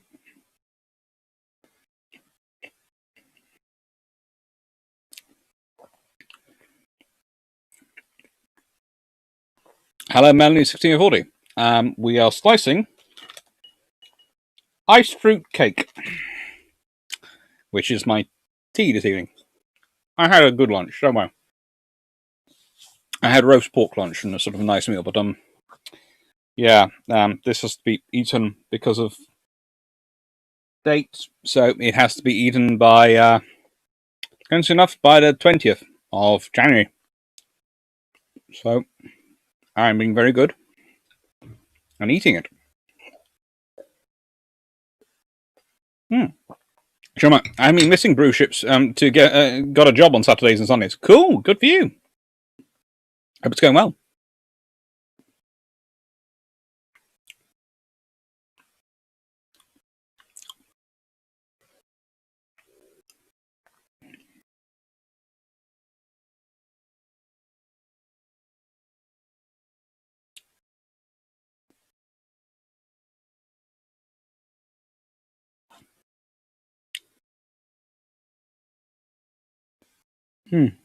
Version with royalty, you don't have army to have political power. That is how Cromwell was replaced with constitutional monarchy. Legitimate king replaced Lord Protector. Yeah, yes, and then his successor was got rid of because he was annoying. Good general, fairly decent admiral, got rid of because he just wasn't good at the politics side.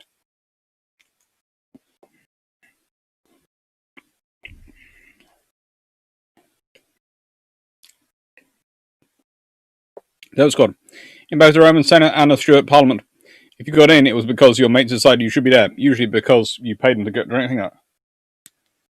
To an extent, Roman Senate, sometimes you paid a lot of people, other people, to make sure people thought that by having a large mob.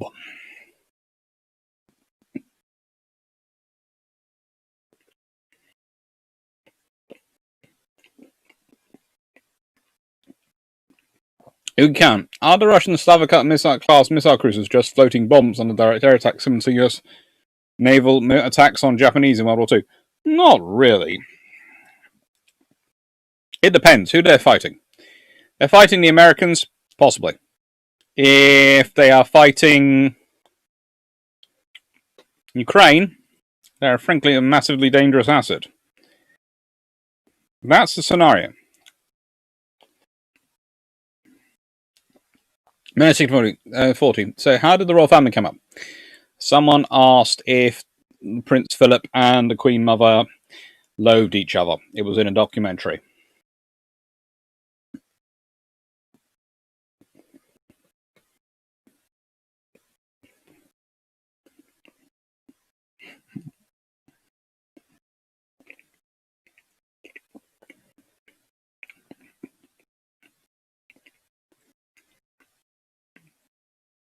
So as far as I know, no one's allergic to nuts in my household. One of the few allergies which doesn't really come up.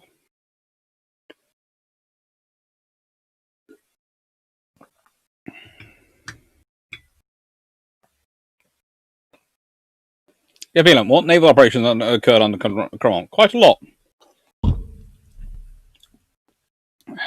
Cromwell had the colonels at sea.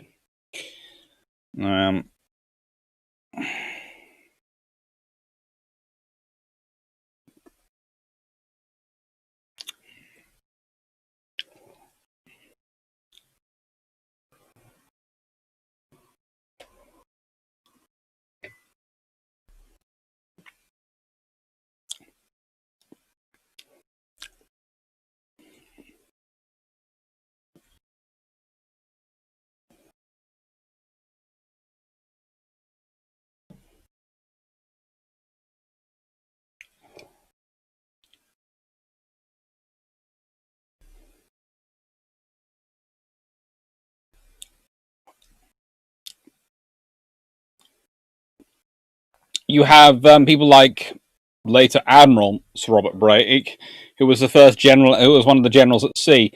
You have Richard Dean, Edward Popham, George Monk, William Penn, and Edward Montague all had their rank at certain different points.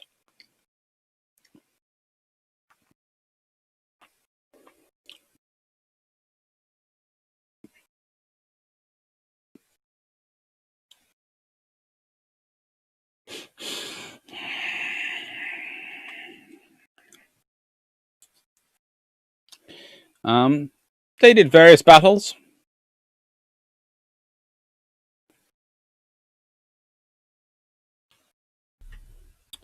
Monk and Montague are probably the two most successful.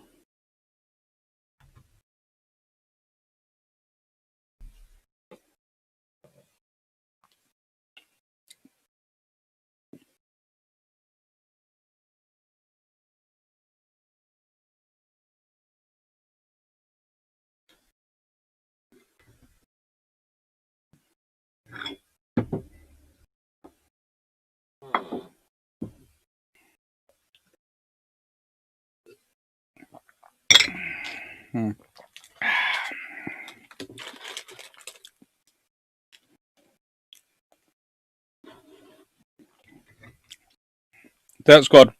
Again, just remember, Royal Family lives by a motto of never complain, never explain. Break those rules, you don't tend to be part of them for that longer. But that means people can say a lot of things about them without them ever saying anything back. So you probably only hear from the people who do dislike them and do have nasty things to say about them. People who like them are probably their friends and won't say anything because they want to still be their friends.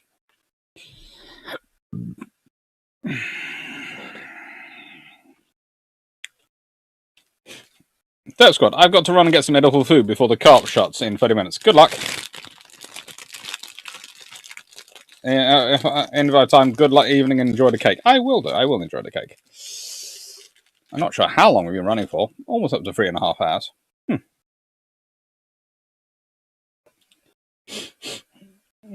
Jeff Beeler, Cromwell takes Jamaica as a consolation prize after failing to take Cuba. I think the Navy does achieve that at one point.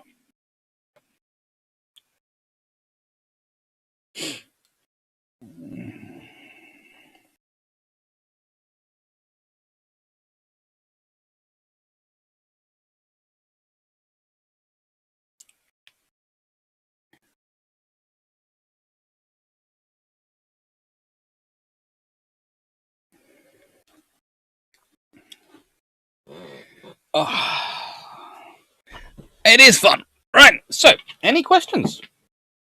Lots of questions, but any questions? I like Bruships.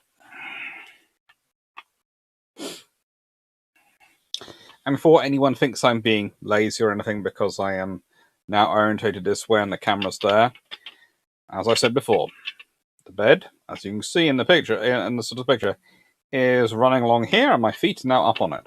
So yes, I am being lazy. You're quite right. Lockdown sucks, so I'm looking for recommendations on books about people, ships, events that should be movies but aren't.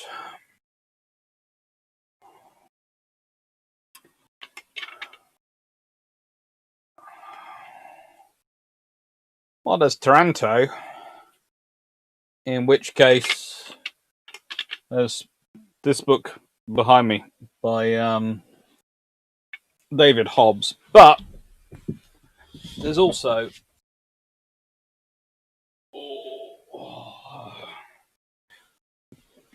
With Naval Wings by John Wellham, which is a far more fun read, really.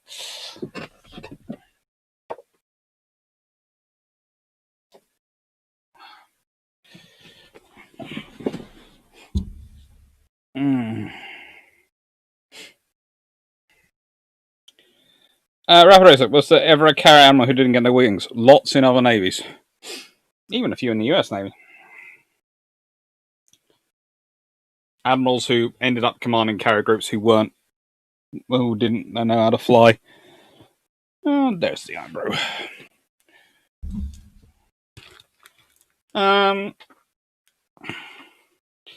Jeff Beaver, favourite non-European naval commander? Alive or dead? If we're going for dead,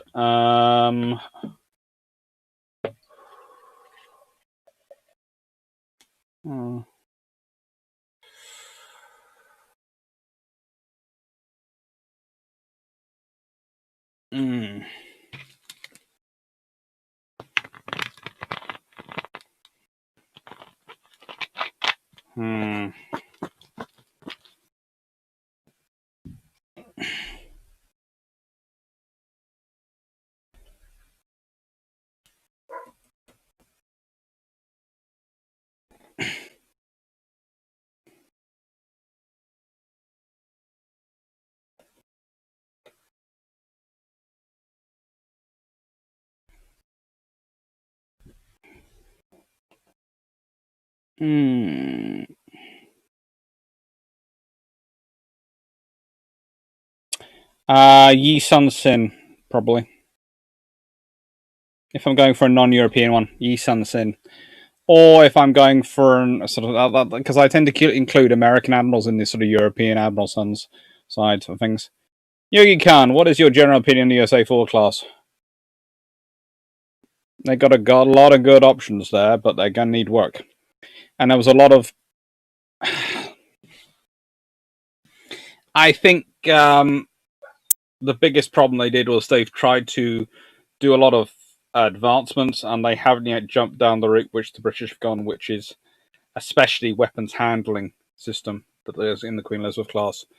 I think that would have made the crew numbers they were aiming for far more practical and given them space. Take care, Sean Mac.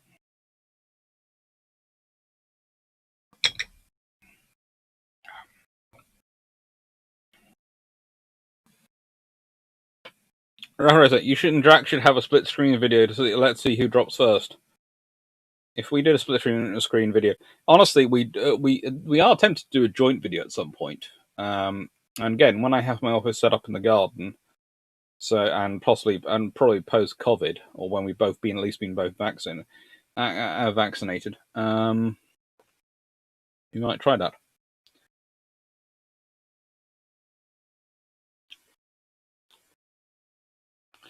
So send you my list of questions on the Cherry Crease on Discord. Haven't been back on yet to see if you've gotten them, but hope you enjoyed them and found another blast from past on Discord afterwards. I will have a look through them. I have to admit, I've been being a bit naughty with Discord at some point recently. A lot of the personal stuff I've not got involved in, just sort of tending the server, because I've been finishing off the editing of the book, and basically there's only so much time and brain power I have to spare. It's a case of I will get to it, and I'm planning on doing it this week, but last week, not really.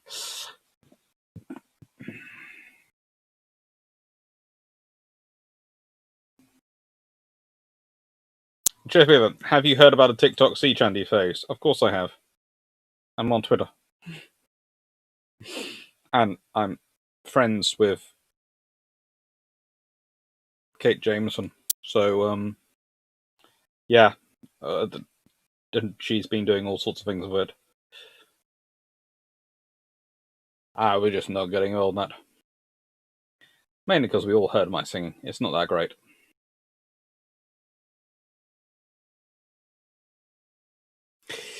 There's a fluffy research assistant making very plaintive noises downstairs going, "It's time for my second walk of the day." So I will finish off these questions, and I will keep chatting for about another few minutes, but then I will go and walk him. Okay.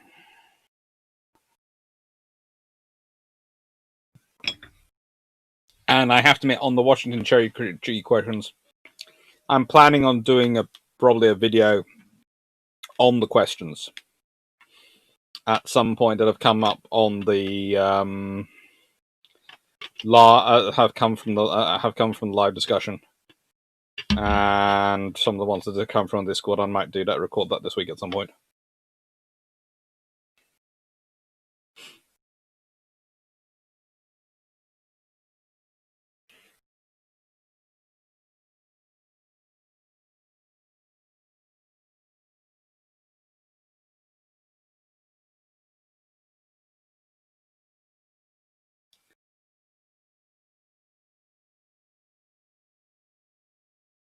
Paul Johnson, Dr. Clark, as the Reed Queen lives, do you think she should have been Cadabar? Now, I've explained this one on a few occasions, and I'm happy to explain it again. Cadabar is the best engineering solution, giving you the widest range of aircraft. It's wonderful. But you have to ask yourself how many ships you're going to have. Britain, there is I'd say a 50-50 chance we're going to get some LHDs, which will have ski jump facilities on them. Either to replace Albion and Bulwark, or possibly instead of these littoral strike ships, which are being talked about, and the various options which come up and for them. Especially as we're looking at global presence. The thing is, a LHD with a ski jump can take the same mix of aircraft as a Vistol strike carrier. And that becomes the point. So at the moment, you're talking about having 2 carriers to generate aviation, or 2 flight decks. If you have 3 LHDs, they couldn't. If you follow the Chinese model, maybe you could make them Catabar, but it's going to cause a lot of complications on an LHD. It really is. You're going to have to still be a lot faster, and you're going to have to put a lot more strain on the hull, and it's going to be a lot more complicated, and it's going to be something which is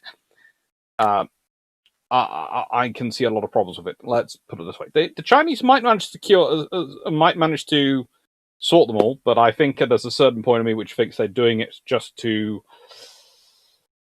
look like they're stealing a march on everyone. So let's say Britain produces 2 or maybe 3 LHDs for ski jumps. You suddenly have 5 flight decks to generate 2 available: 1 for amphibious operations, 1 for the strike air group. Hello. Have you come up here to complain? Yes, you have. In person. All right. That keep you happy for a few minutes? I do not keep biscuits ready to bribe you the whole time. Yes, that's fine.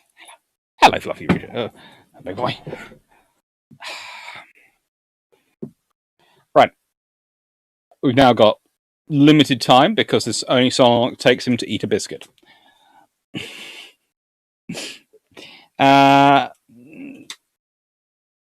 Rapid Roseback. So basically, I think for Britain, it makes sense to have the type of the Stovall carrier design because you're more likely to get 5 ships you can share the air group. That's one of the problems I see with the French because they've got LHDs that provide most of their aviation assets, and then they have 1 aircraft carrier. So they either have strike capability or they have amphibious capability. They don't have any way to intermix it. And so you're going to guarantee. The trouble is, war doesn't happen on your schedule always. You can't always choose when to go to war. So you can't choose to go to war when you have your carriers available, when you have your LHGs available. So having assets which are orientated around one role but have a 60% capability in another role, so 90% in their primary role but 60% in the secondary role, makes sense if you're a medium power and you're wanting to get the most out of them.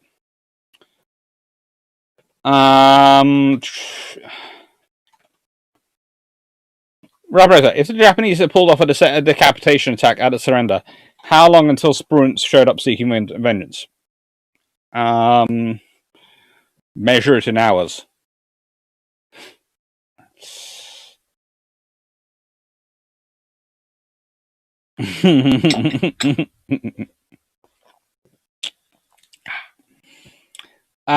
Manly also found out my orange fluffy research assistant has a horrible case of acne, which needs treating, and he doesn't like them getting touched. No, they won't.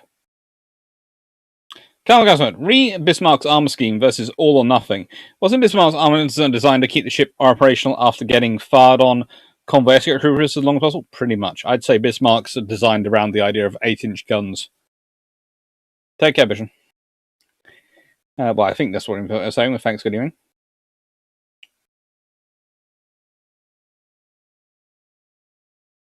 Rapper Roseback. Is the Australian inclination for naval insanity and hijinks the result of British ancestry, or living on an island where everything wants to kill you? I think you have to consider it a mixture of both, probably. Hello, you. Okay. All right. Hello. You stay up here for a second. I finish off the questions, okay? Good boy. Good boy. So, yeah, he feels the cold. Let's see. Last couple of questions. Oh, Japanese. Oh, Audible has Japanese destroyer captain. Tempting. Very tempting. Sounds good. Jeff Beeler, does Q have an AEW call helpful yet? No, but will do soon. It's all pretty much being put in place at the moment as we speak for its deployment later this year. It's all being final testing and final modifications.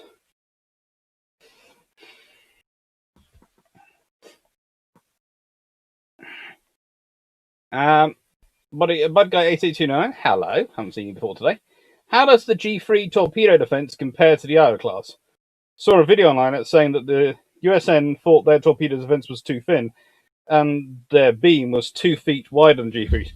G3's had a very cool torpedo defense system. Of course, it was never tested in combat, but it would have been interesting to see. I think it wouldn't have worked better because they have the airspace, then they have water space, which can be turned into airspace if the airspace takes on too much water. But, hello, that's life in the big city, sort of thing. It was never built, so it was never tested, so we'll never really know.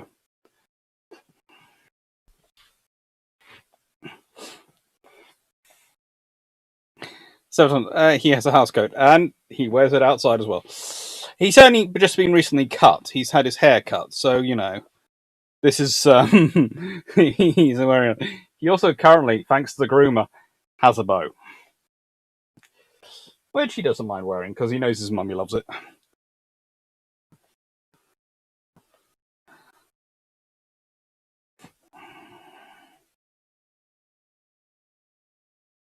Raparosa, why don't navies look at a fewer, larger, more capable ships, a la MCRN? Well, this is the problem. A hull can only be in one space at a time. So, if you have larger, more capable ships, that's great. But you can only have them in so many places at a time. So it's often a balance of numbers versus capability. And whether cumulative capability is enough capability.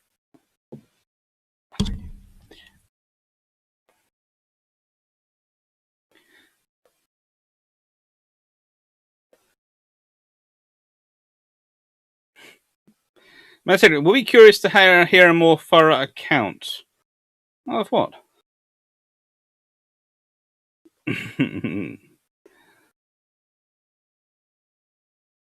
Okay, Washington Cherry Trees. Clever title.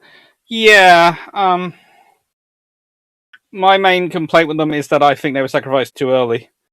There is someone who's made an interesting point about how old this would have made everyone else want to build bigger ones. Honestly, the US Navy, the US Senate doesn't want to fund the US Navy that much. So if they can get rid of their building plans, they will do. And cut their buildings. So I don't think that. But I'll answer that question properly in a video, as I said. Confidential 1207. Hello? Fluffy Research Assistant is big. Yes, he is. He's very big. He's 3 years old, ain't he? Hello. Hello.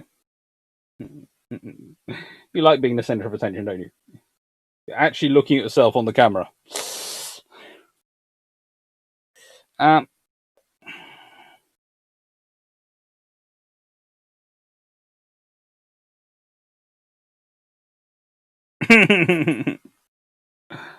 no. Alright then. So that is a massive head of hair. That's nothing. That's been cut only about a week ago. You had your hair cut a couple of days before I cut mine, didn't you?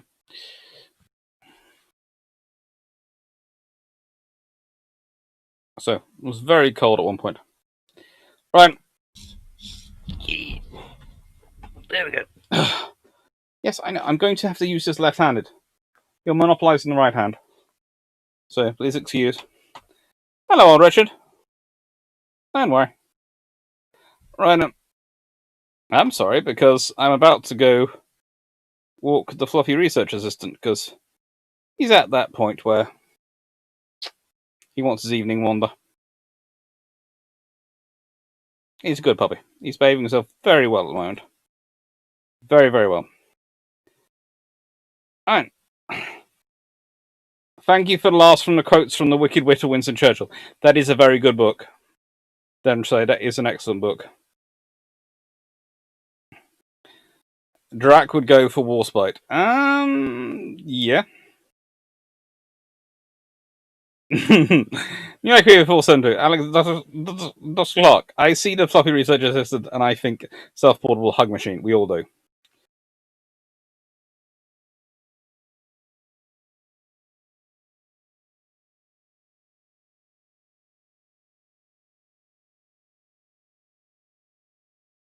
Rapid Razorback, we know if you ever got a back in time to steal you a ship, get you a tribal, but what would Draken Jamie get? Oh, HMS Victorious would be Jamie's, I think.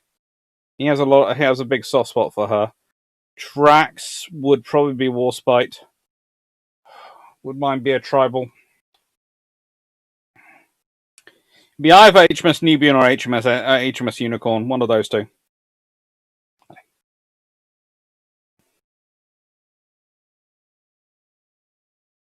And thank you, everyone.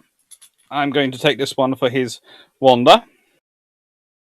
A furrow start going dark and going dark mid fight. Oh well, that could be quite interesting. I would want to do that one as a long patrol with Drac probably.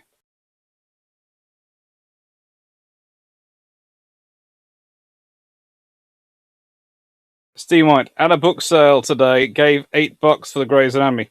Grandkids thinks about the TV series. Fun times. Hello DGB40. Take care, man. Thank you everyone. Thank you everyone who has liked, who's enjoyed this video. I hope thank everyone who watched it. Please consider subscribing. It's down there, I think, in the corner. And thank you to everyone who. There's also a little bell down there if you want to be alerted when these things happen. And thank you to everyone who's on Discord. Sends me questions there and gives me things to think about. And thank you everyone who's a patron. You're all very, very nice. Thank you. The trainee fluffy research assistant will get jealous. Probably, but I think I'm fairly certain the reason the fluffy research assistant is up with me is because the trainee one has been allowed out of his training pen and is wandering around. And so they sent the fluffy research assistant up with me so that if the trainee one has an accident, they can make sure the carpet is fully clean so this one doesn't get any ideas about marking it as well. Because whilst the trainee is a corgi with a pipette, this one carries a full barrel worth. Take care, everyone. Thank you. Take care, Stephen White, Greg Salsky, thank you. Abazowski, thank you. Rapid Razorbacks, thank you. Rick Vassar, thank you. Bert Foster, thank you. And New York 472, thank you. And Melanie 1640, thank you. And Stephen White and DG40 and Kahedron, thank you. Take care. And Paul Johnson, thank you. I will enjoy the rest. Are you trying to commit, I don't know, some sort of thing which is going to get me into trouble? Take care. Leaning back like that. You're going to get me into trouble. You really are. Cute Papa Dog.